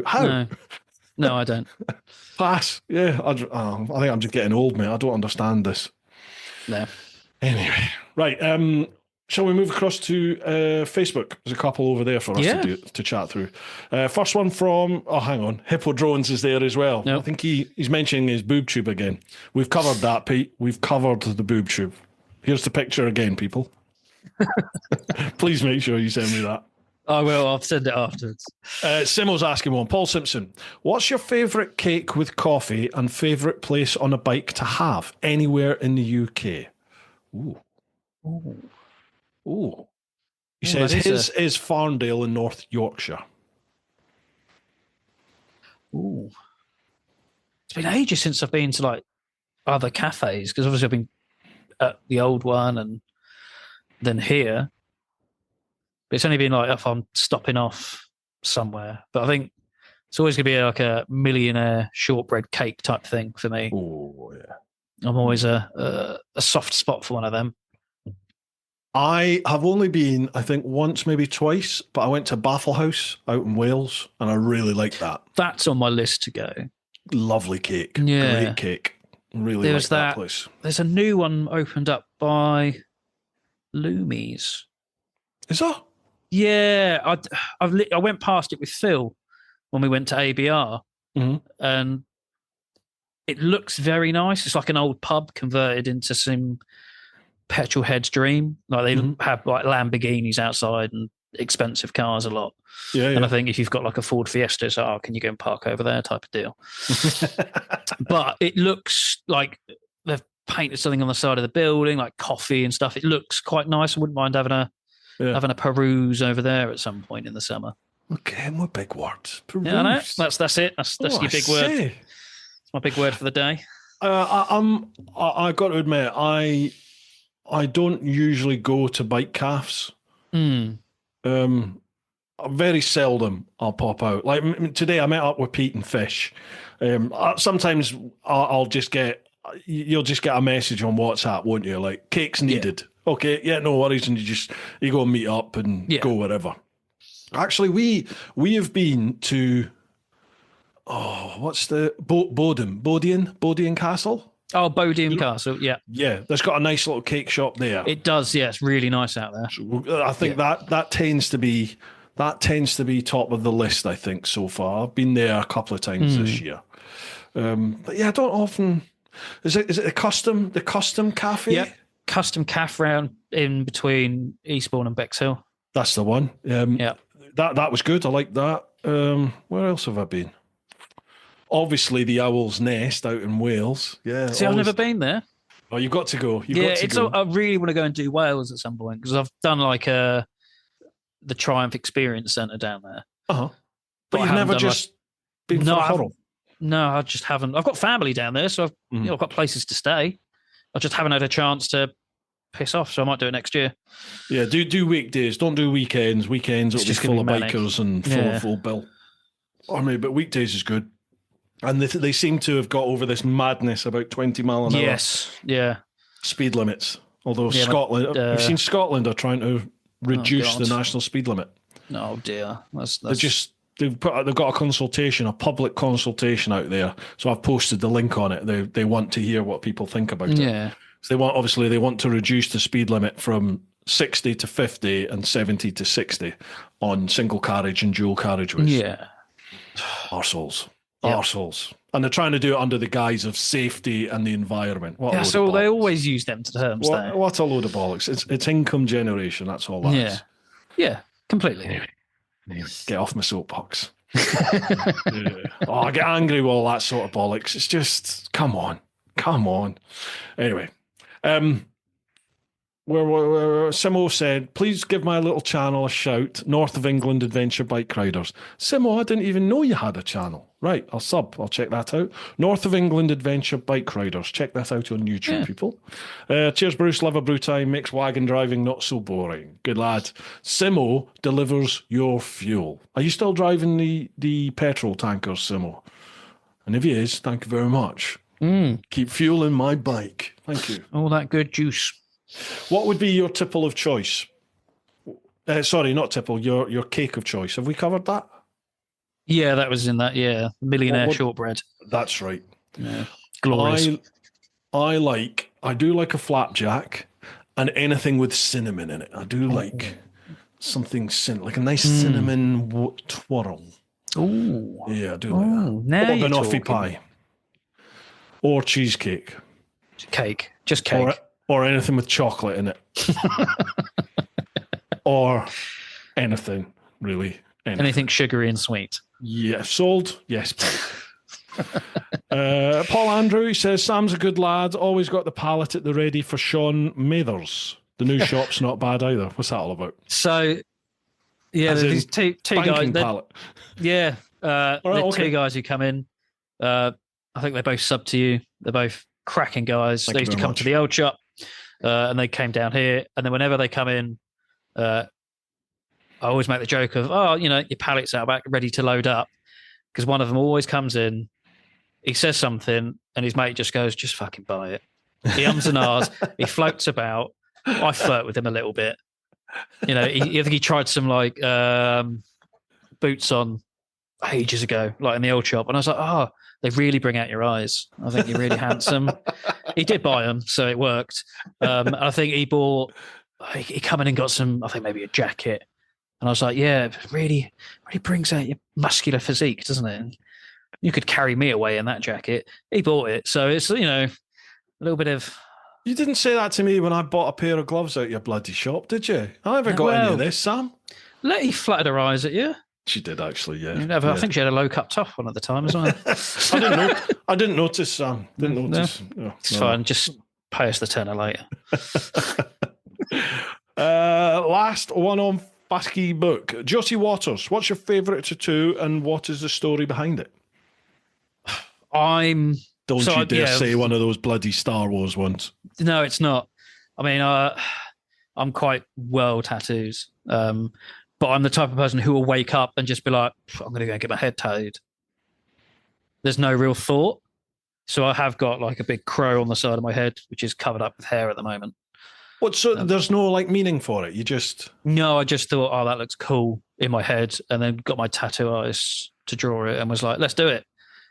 And then, so my tattoo, I've got loads of friends who are tattoo artists, which is dangerous. So I've got my friend Luke. He's the one who designed the shop hoodie, the big golden skeleton riding the bike. He's done majority of my work. So like my sleeve, I kind of went, I want a nautical theme. I'll see you on the day. And kind of looked at it and went, that's cool. And he started it. He's done a few other bits. Like I think it was a couple of Christmases ago. Like I was like, I want to go and get what's classed as a job stopper, which is the top of your hand. I was just like, I'll just go and get that done. There was no thought. I was just like, I'm going to get that. So you have to be self-employed basically now. Yeah. I mean, I don't think I could handle an employed job. Yeah. I think I would be sent to HR very quickly. I concur with that, Sam. There's a couple of people I know who like work in offices and stuff, and they're like, "Yeah, no, dude, you wouldn't last like 10 minutes," and I'd be like, "That's a challenge." Yeah, I'll do it on in a 5. building site. It's very much, I've chucked bricks at apprentices. I've screamed at them. I've kicked down their walls. I think one of them, I told him the best part of him dribbled down his mum's leg. Oh wow! So, wow. Yeah, it's very. But I've had it all done to me, and that's kind of how it is on site. It's very much character building. Yeah, the old Bill used to be like that. Like the crack was legendary. It was.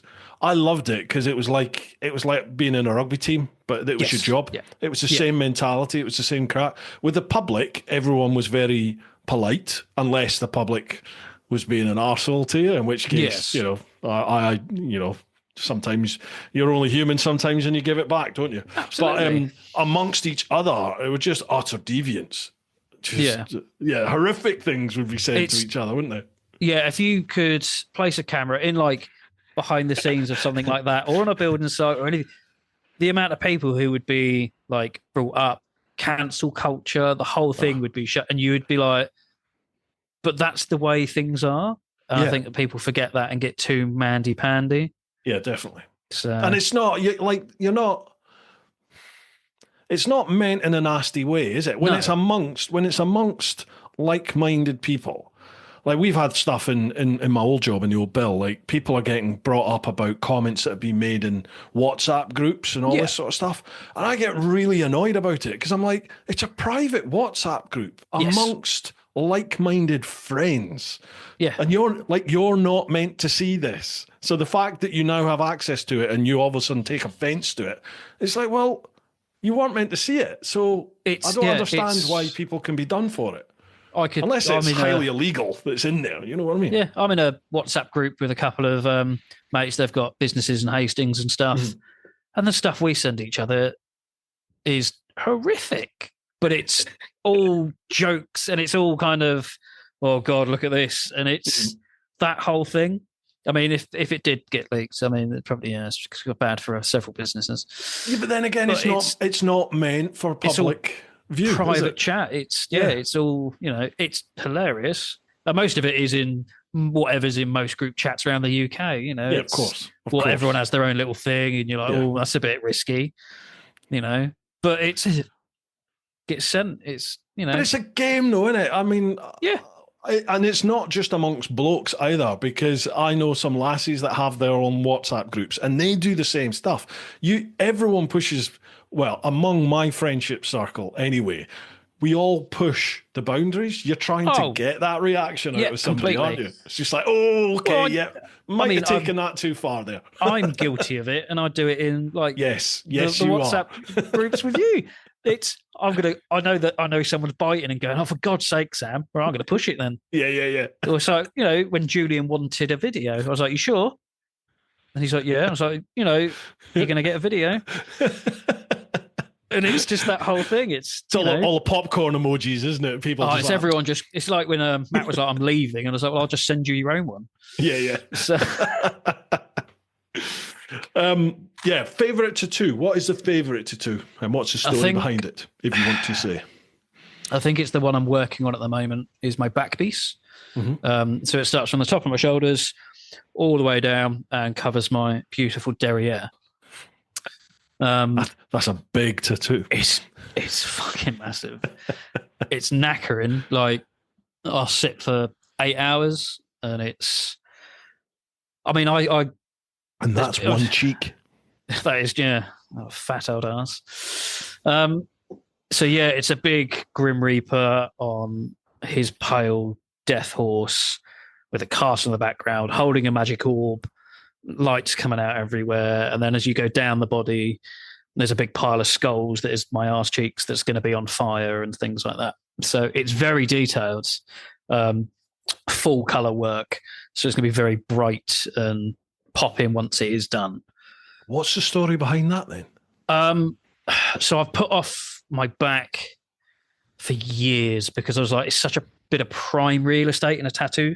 You don't just want to get a mandy-pandy little bits and sort it all over. And it's taken me a while to get to the stage because I have a skin condition. So called psoriasis. It's like eczema, but very aggressive. And I have to take medication every 12 weeks and inject and all this bollocks. So I've had to wait for my skin to really kind of peter down. Yeah. And it was really bad on my back. So I got to the point I was like, right, skin is kind of holding at a level now I can probably risk a tattoo. Phoned my little Luke up and was like, yo, kind of, I think it's time. And he was like, oh, cool. What are you thinking? I was like, I'm not overly sure because it's such a big, big section. And he was like, oh, well, what style would you want? And I was like, I'll probably stick with my neo-traditional style tattoos because I quite like that. Big, bold lines, big, bold colours. Bold will hold. It's very in your face and it sits. It was that, or it's going to be a big Japanese piece because I quite like the Japanese style of tattooing. And I was like, I'm in an hour. And for him, they're both of his like big trademark styles. So either one, he was just like, really excited. So I ended up going for the trad and kind of went, should we just go with some sort of weird Grim Reaper type thing? And he was like, I'll see you in a week. He's gone away and drawn it all. I've went round to his house just to get measured up before we actually started. Mm-hmm. Saw it and was like, sold. Here's your money. And then we'd done the outline. And my friend Luke is a very talented tattoo artist and a very good friend. When I go for a session with him, it's not just like, client, customer kind of thing, right? Off you pop. We bully each other. He will annoy me, I will annoy him. I think when he was outlining my arse cheeks for fun, you get like a sanitizer spray he'll wipe down to get rid of the crud. Oh, right. I sprayed it in my arse. I was just like, no, got it. So I was just like, cheers, mate. I've now got to sit like this for like the next 3 hours, being like I pissed myself. So you love it.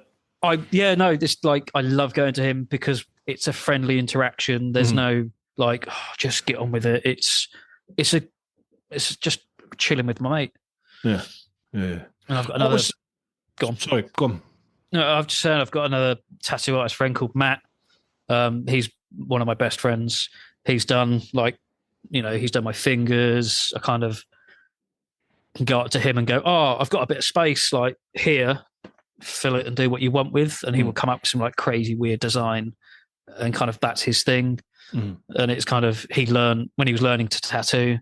I think he was in his front room at the time, just tattooing on my leg. It's just, yeah, it's just crazy, but it's something I really enjoy. It's definitely my type of therapy. What was your first one?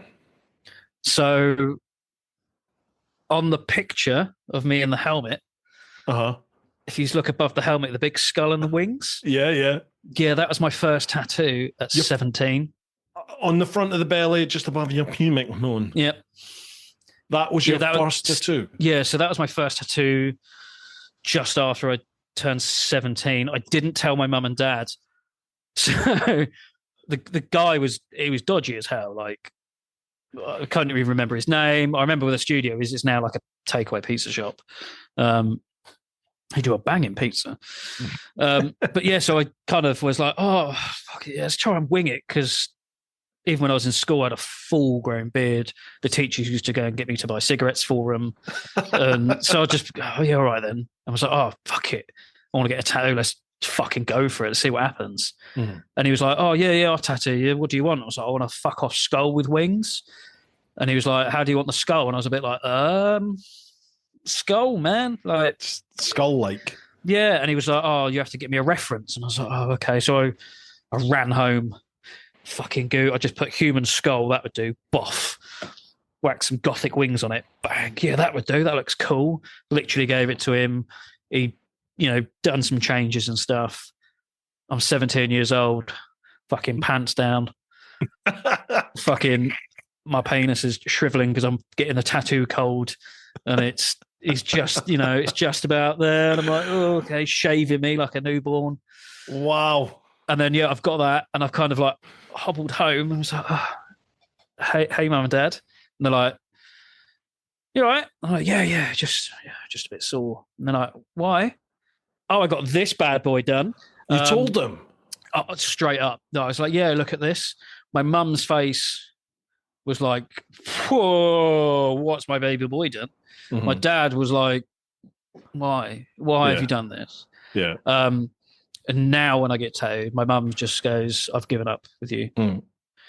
Like, my dad just goes, I'm the only one in my family who's heavily tattooed as well. Yeah. My dad doesn't have one. My mum doesn't have one.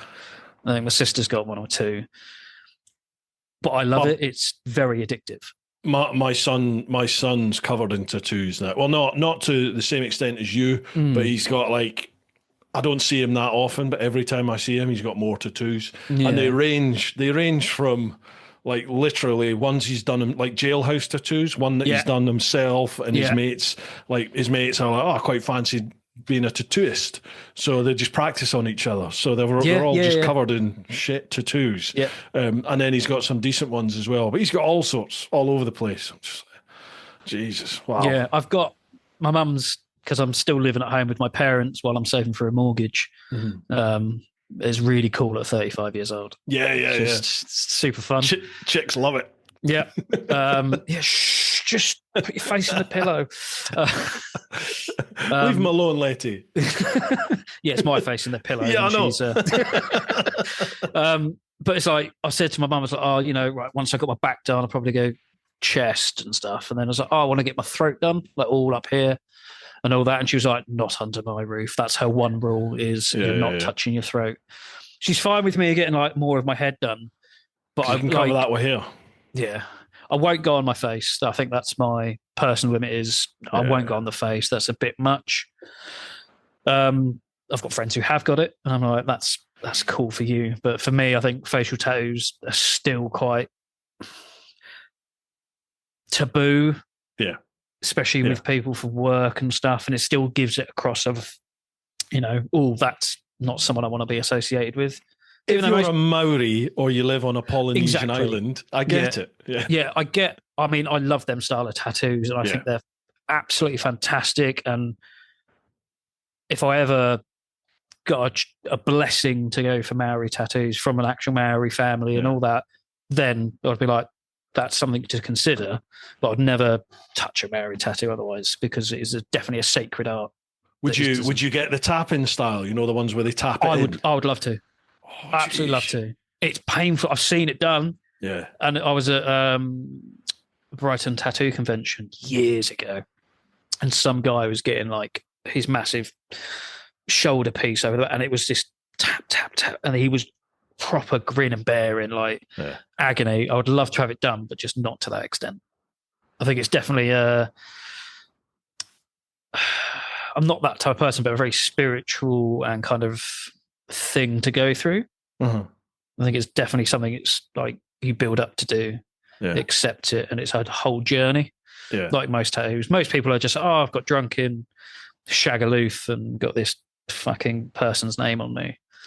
But I find tattoos are very soothing, and it's more about getting it done rather than, I've got it done for this reason. It's, yes, I've got this tattoo and it's fantastic, but I do very much relax and calm down while I'm getting tattoos. And I have been known to fall asleep. Wow. Where's been the most painful? Feet. Really? What, across the top of the feet? Yeah, I hate it. My Luke done it, and it was just afterwards, my feet are swelled up like a pregnant woman's feet. Yeah. They're wrapped in clean film, and I had to walk home. I'd rather, like, my head, painless. I remember when I got this thing done here. Yeah, I remember the tattooist when he was doing mine. I didn't know what to expect, and I've got to admit, when he first started doing it, I was like, "Oh, hello, this is a different level to what I thought it." It wasn't agony, but it was like, "Oh, I know you're doing this." It's it's there, yeah. But there was a lassie across from me who was getting the bridge of her foot done. And the tattooist that was doing me, like, he said, "How you doing? You all right?" And I was like, "Yeah, not bad. It's a bit more painful than I thought it would be, but it's all right." And he said, "You should be glad you're not getting done what she's having done." I said, "Why? Is that painful?" And he said, "Mate, I can't even do that." He said, "That to me is the worst place you could ever have it done." He said, and she was just sat there having a conversation, a chat with the tattooist. They do say, like, the girls have a better pain threshold than blokes. It's just like, I think it's more like a biological thing. But they say they have the to bigger push the a bloke, watermelon out of a balloon knot, don't they? So yeah, sod that. I don't know why I chose balloon knot as the phrase. It's not even the right. Yeah, anyway, never mind. Sorry. I remember when I had this one done. I remember, like, I wanted full sleeves, and I was always thought I was going to get my chest and my whole back. That's what I always wanted done. Yeah, and I had that done, and it's addictive because I think the next day, if I'd gone back to the tattoo place the next day, I would have gone ahead and had the whole sleeve done, because it was just like, once you had one, it was just like, I want another one. I want another one. But cost was a big inhibiting factor for me. It is a big cost. It's I mean, so far my back's nowhere near finished. Like, and I think I've spent $2,500 on it so far. Jeez. Wow. So my Facebook profile picture, the one you thought I was wearing a t-shirt, that's all ink. Yeah. Wow. And that's all it is so far. And I still need, to colour the rest of it in. And it's definitely, it's going to probably cost near on $10,000 to finish. Jeez, really? Yeah. I mean, my arm costs $3,000, I think, back in the day. But I couldn't tell you how much I've spent on tattoos because it is just a lot. I've a mate of mine that I was at Hendon with him, and then I worked at Diplomatic Protection with him, and he's got the full traditional Japanese tattoos, but his whole body is done. But obviously he doesn't do from the collar up, and the hands he won't do from like the wrist down.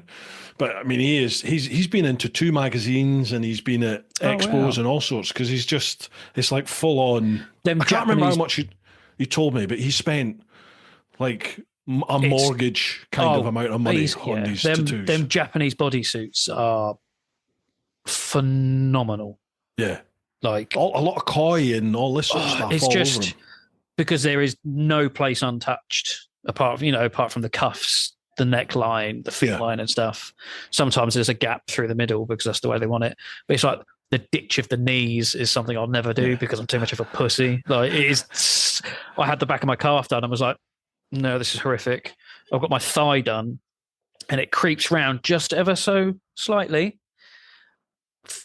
Agony. I mean, that was done in my mate's attic, but That's Jeez. beside the point. But that was so painful. I was like, how do these people get like the knee ditches done and stuff? I was like, What's the knee ditch? Is that behind the knee or yeah, behind just the knee? below Yeah. kneecap? All right, behind the knee. Yeah. Wow. Yeah, no, not at all. That's not, no. Couldn't be doing that. Wow. Blimey. Right, I think we spent an hour talking about tattoos. That's fine. Dude, that's all the questions. What do you want to talk about? I don't know. Have you got any questions for me? I'm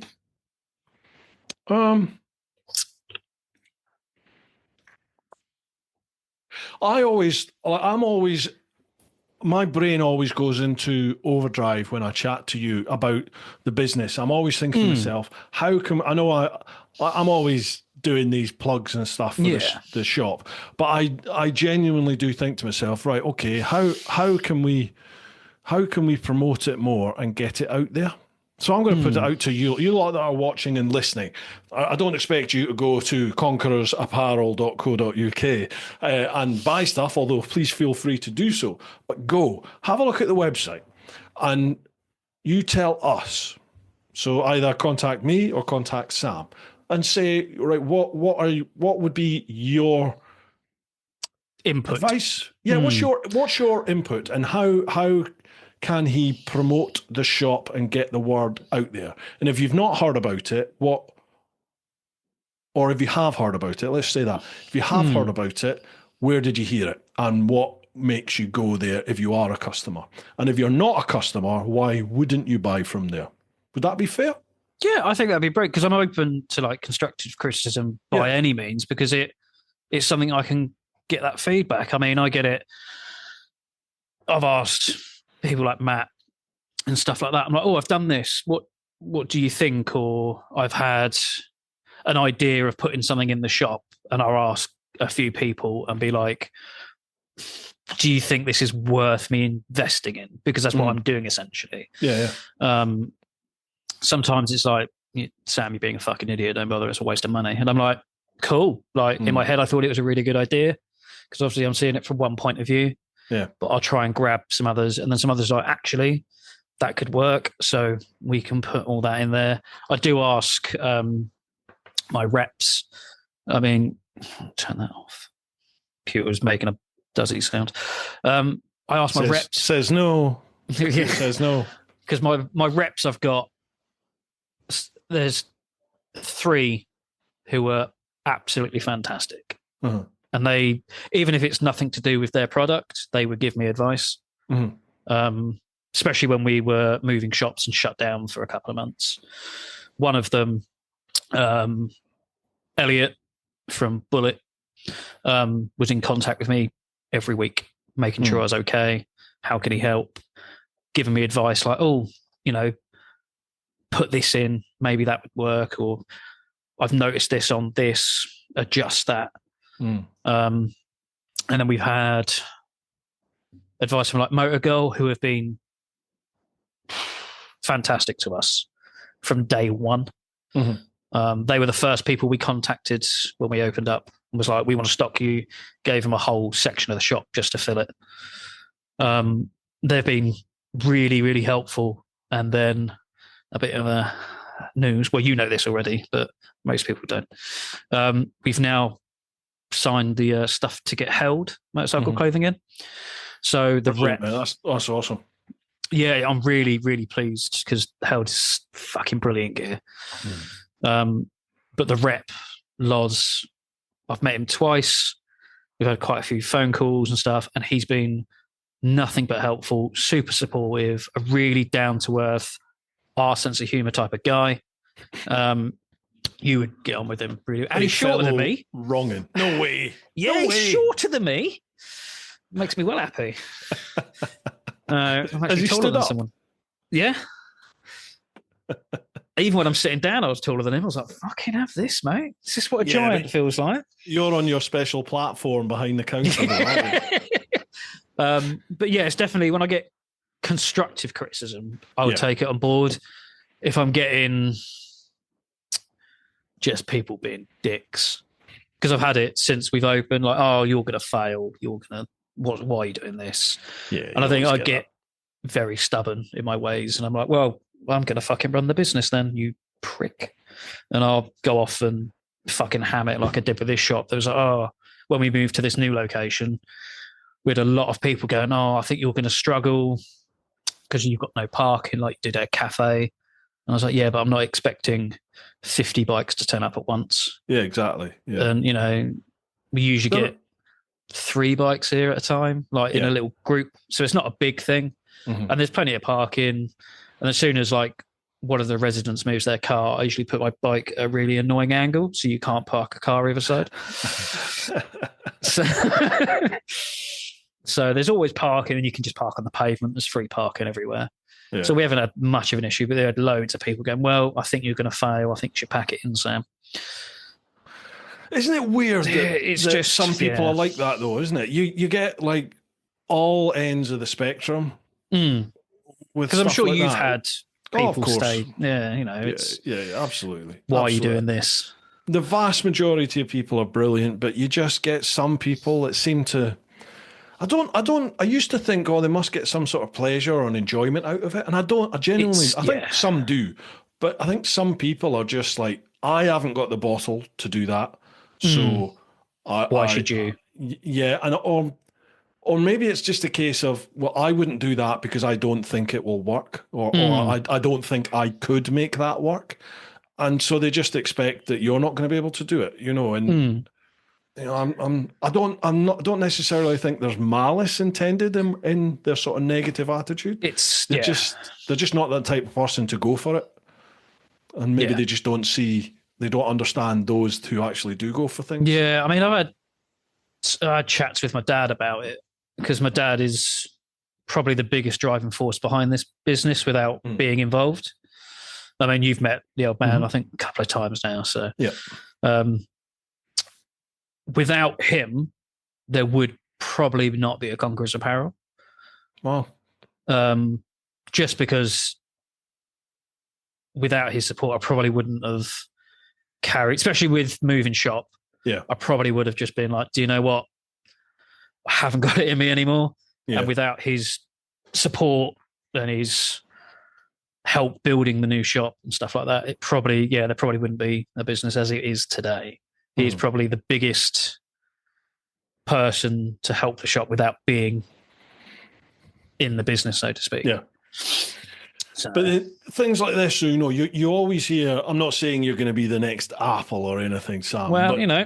But do you know what I mean? Like, you always hear this from success stories that they had 999 failures before that one time. Yeah. Or maybe not failures, but setbacks. You know, they've had umpteen times in their business lives in various different ventures that they've gone for where it just didn't work. It didn't work. It didn't work. It didn't work. It didn't work. I got knocked down here, got back up. And they just keep doing that. And then at some point, it works. You know what I mean? Definitely learn from every mistake I've made. Yeah. Yeah. I mean, there's been a couple with some distributors that weren't as good as the deal as they promised. And it put me back financially. It stung us. It's taken a hit that I'm still recovering from.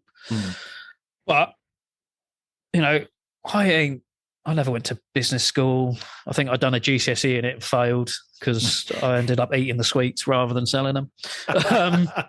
So, I mean, I'm not your average. I mean, you've seen how I conduct stuff. I'm not very formal. And I like to presave that when I meet, especially when I meet distributors, stuff like that. I'm like, look, I'm not your average yes, sir, no, sir, very formal person. Talk to me as you would talk to me to your mate in the pub. I'm very real. I'm very upfront. I'm very honest about how I run my business. Yeah. If I don't like something, I'm going to say it. And if you don't like it, then we're going to have to work around it. There's a couple of companies who have come towards me and went, oh, do you want to stock this? And I'll say, no, to be honest with you, it doesn't work with me and my shop personality. It doesn't work with our clientele. And to be honest, I think it's a crap piece of clothing. Yeah. So I'm exactly the same with my stuff on YouTube. You know, like you get approached all the time from companies that want to send you stuff, and to feature in vids or do reviews in vids or be affiliate sales for stuff. And I knock the vast majority back just because it's not. It tends not to be big, massive names that are getting in touch with you. It's companies that they want that leg up, don't they? Oh, There's something for you. And I'm the same as you. I'll look at something and either go, okay, is it a quality bit of kit? Is it worth the money? Is it worthwhile the money, the investment that a punter would make in it? Or is it something I would use? And if it's none of them, I'm just like, well, no, I'm okay. I don't. yeah. Because if I'm not into it, I can't then, I don't feel like I can then make a decent vid on it because I'm just going to be like, oh, I don't really see the point in this. I've been sent it. There you are. Yeah. Do you know what I mean? I'm very much the same. Like I'll say to when, especially when we get new customers in and people, they probably think, oh, he's doing a bit of a sales spell, especially when it's a young rider with their mum or something. I go, look, I can give you the normal really breakdown of the technical side of things if you want, or you can get your brutal honest answer of why I think you should be buying this jacket because I wear or use 95% of the stuff I sell, and then the stuff I don't use my cousin might use, or Letty uses, or my dad uses, or my friends go, oh, can you get this in for me? And I use their feedback to go, look, this is why I put my belief in Krieger, because they're the top of the game for travel stuff. Gotcha. Or Cardos because they're the best intercom systems in the world, which you can buy at conquerorsapparel.co.uk. Does the Fisters 10 discount work on them? It does not work on the Cardos, no. Because what? if I do, then I might as well just give it away because I actually make zero money. Yeah. And it is just financially, it just doesn't work. So I can't. No, I get you. But yeah, like if I can't, I get a lot of distributors going, oh, you should put Senna in your shop. And I'm like, no, because it is generally a terrible product. And I know probably people will be like, oh, well, you're on the... It's not, I'm a Cardo fanboy. It's the fact that Cardo works seamlessly and it's waterproof, where Senna isn't. I think some of the latest top of the line models, I think, are now waterproof. Yeah, they've started. Or weatherproof, yeah. But when you buy a Cardo from us, if you're doing it in store, we fit it to the helmet free and go over it and all that bollocks. And I used to, if you bought a helmet from us, transfer your old intercom to your new helmet. And I've done a couple of Sennas. I didn't realize how much faff and chunky they were compared to like a standard Cardo Freecom. Really? I had to get my screwdriver out and fucking go through it, pull it all out. And it's like this far off the helmet. It's a lump. I was like, I couldn't get over it. Wow. And it was just fiddly. And I was like, this just doesn't seem user friendly. And that's my personal opinion from playing with it, because I like to, when I get new kit in, I will sit and try it on or move in it and go, okay, so that's going to feel like that. And I'll sit on my bike for an hour outside the shop and see how it feels, because it's the only way I know how to do things. Tell me you make engine noises. I have been known. I bet. I want to get a little bike in here just so I can go brum, brum, round at night, How's it go? Brum, brum. It's brilliant. Right, we're talking shite now, Sam. Yeah, I mean, when's that ever change? So, yeah, I know, mate. I know. But, right, dude. Anything else you want to cover? Yeah. So the ad. Oh, right. Yes. Yeah, I wanted to. So obviously, we had our window smashed a couple of months ago, which was just a drunk fighting himself in the reflection. So obviously, it was pretty gutting. Like waking up in the morning, coming down, and there's a glass everywhere, and I was like, "Oh, for fuck's sake, here we go." Yeah. Not what you all did. that, and I got sorted, and obviously pissed off, put it online, blah, blah, blah. I spoke to you about it. And then your message that really, it really hit me after that in a good way, like brilliant. So to whoever you are, thank you for doing what you did. It was, yeah, I would love to know who you are, but Bruce won't say anything because he's tight-lipped. No, I'm sworn to secrecy. Yeah, But basically, somebody heard about what from happened. The bottom of my heart, it really did bring a tear to my eye. And I even ran into my mum and dad and was like, shit, this has happened. Like, phone Letty and was like, holy crap, someone's done this. I generally do appreciate it. And yeah, you know, it was a big thing. And I generally didn't think anyone would care. Kind of like, oh, you know, this has happened. And all right, it's gutting Sam, but right, day moves on, you know. And it did restore my faith in everyone. I was very touched when the person got in touch with me and said, I want a month sponsor for Sam's business. So it was, top work. Yeah. I was generally speaking, I was like, wow, you know, stuffing my face for the curry going, oh, mate, this is, fucking hell, this is brilliant. I was generally really appreciate it. And the whole clan you have, I don't think it gets said enough, really. The group of people you have surrounding you, be it, you know, the holidays, even I haven't been to a clan meet yet because I haven't had the time, but I'm aiming to get to a couple this year just because I need to actually do stuff and have some time off. But there's so many fantastic people who look out for each other. And it's not just people I've met, it's people who I've met through other people who are also in the clan. And I've made so many solid friends from the holidays that are just in regular contact. And it's just a good bunch of people that definitely restores your faith in people. What are these holidays you speak of? You mean my business trips? My work trips that I go on? Your work trips frequently. I should really start using as my work trips, and then I could probably get that off the tax. You could. The research for your kit, Sam. I'm technically doing a sales pitch to some of them. It is incredible. You know, like this group of people that have come together over on the clan are just, like you said, it reinstills your faith in people. Oh, completely. It's just a nice, positive, welcoming, friendly. It's just a nice place to be, isn't it? You know, like when these weekend aways that we do, these clan meetups and stuff, and even not just them, like just in the clan itself and on the Facebook page and stuff. It's just a real supportive place. It's brilliant. I remember the Scotland trip was the first one I'd come to. I think you posted it on Facebook, and I was like, oh, if it's still there when I get home from work, I'll give Bruce a shout and try and get a spot. And yeah, great. I was on there. Didn't know anyone, kind of like get in the group chat a little bit and stuff. Rocked up to that hotel, wherever it is, I've forgotten its place. Didn't know a single person. It's pissing it down with fucking rain. No way, not in Scotland. Yeah. First person I see is Dale. Oh, you all right, mate? Are you here for the chicken strips too? I was like, yeah, mate. It was like, great, I'll get you a beer. I was like, oh, I don't drink, but thank you. It's like, oh, what do you want? And it's just Dale. Do you know what I mean? Yeah. He's an absolute angel. He is. Salt of the earth, Dale. The whole lot of them made me feel really welcome because I didn't know anyone. I was just kind of off the off chance. I was in a really bad place at the time as well.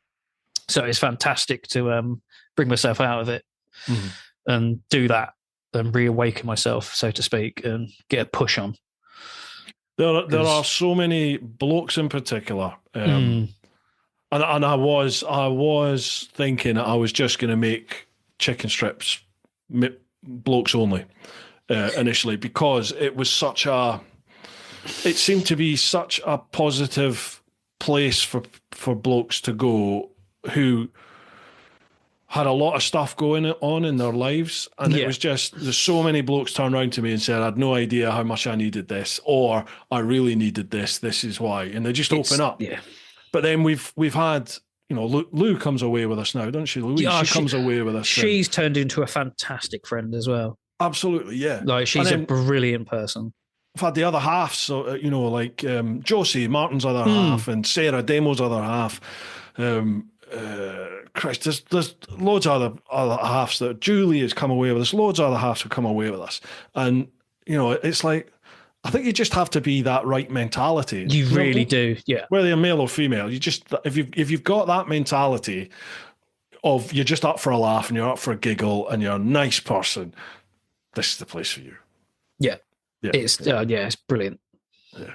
Anyway. And I'll do one more little sales pitch. If you want to inquire about sponsoring an episode of the podcast, because the results are in this year, folks, I am now top 5% globally of motorcycle podcasts. Fantastic. Well done. There you go. Thank you very much. Thank you very much. So if you want to inquire about sponsoring an episode, it is not as much as you think by a long way, I'll guarantee it. Drop me a line, just either on the social medias or info@TeapotOne. Sam, it's been a pleasure. I think this has been the most sensible conversation I think I've ever had. I know. I was expecting it to go a lot darker, but I think I've had to refrain myself, and then we got a little bit deep on points. And it's been lovely. Yeah, it's been really nice. We could go deeper, but we can save that for another time. Go deeper. Save that for a lot deeper. Stop it.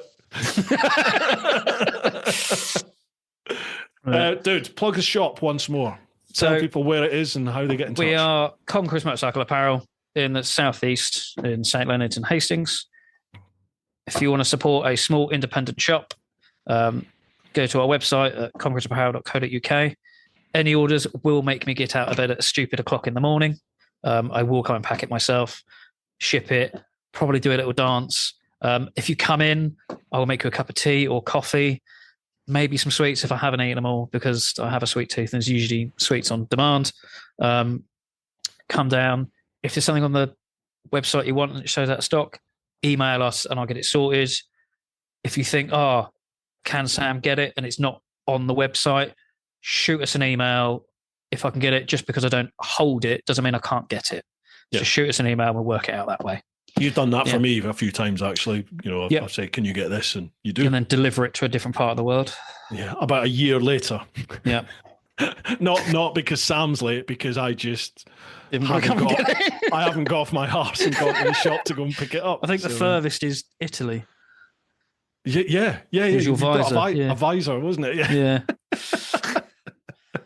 That's the sort of service you get, folks. Yeah. That is the sort of service you get. All those links are down below, folks, so make sure you check it out. Give them a follow on the socials. Share all that jazz.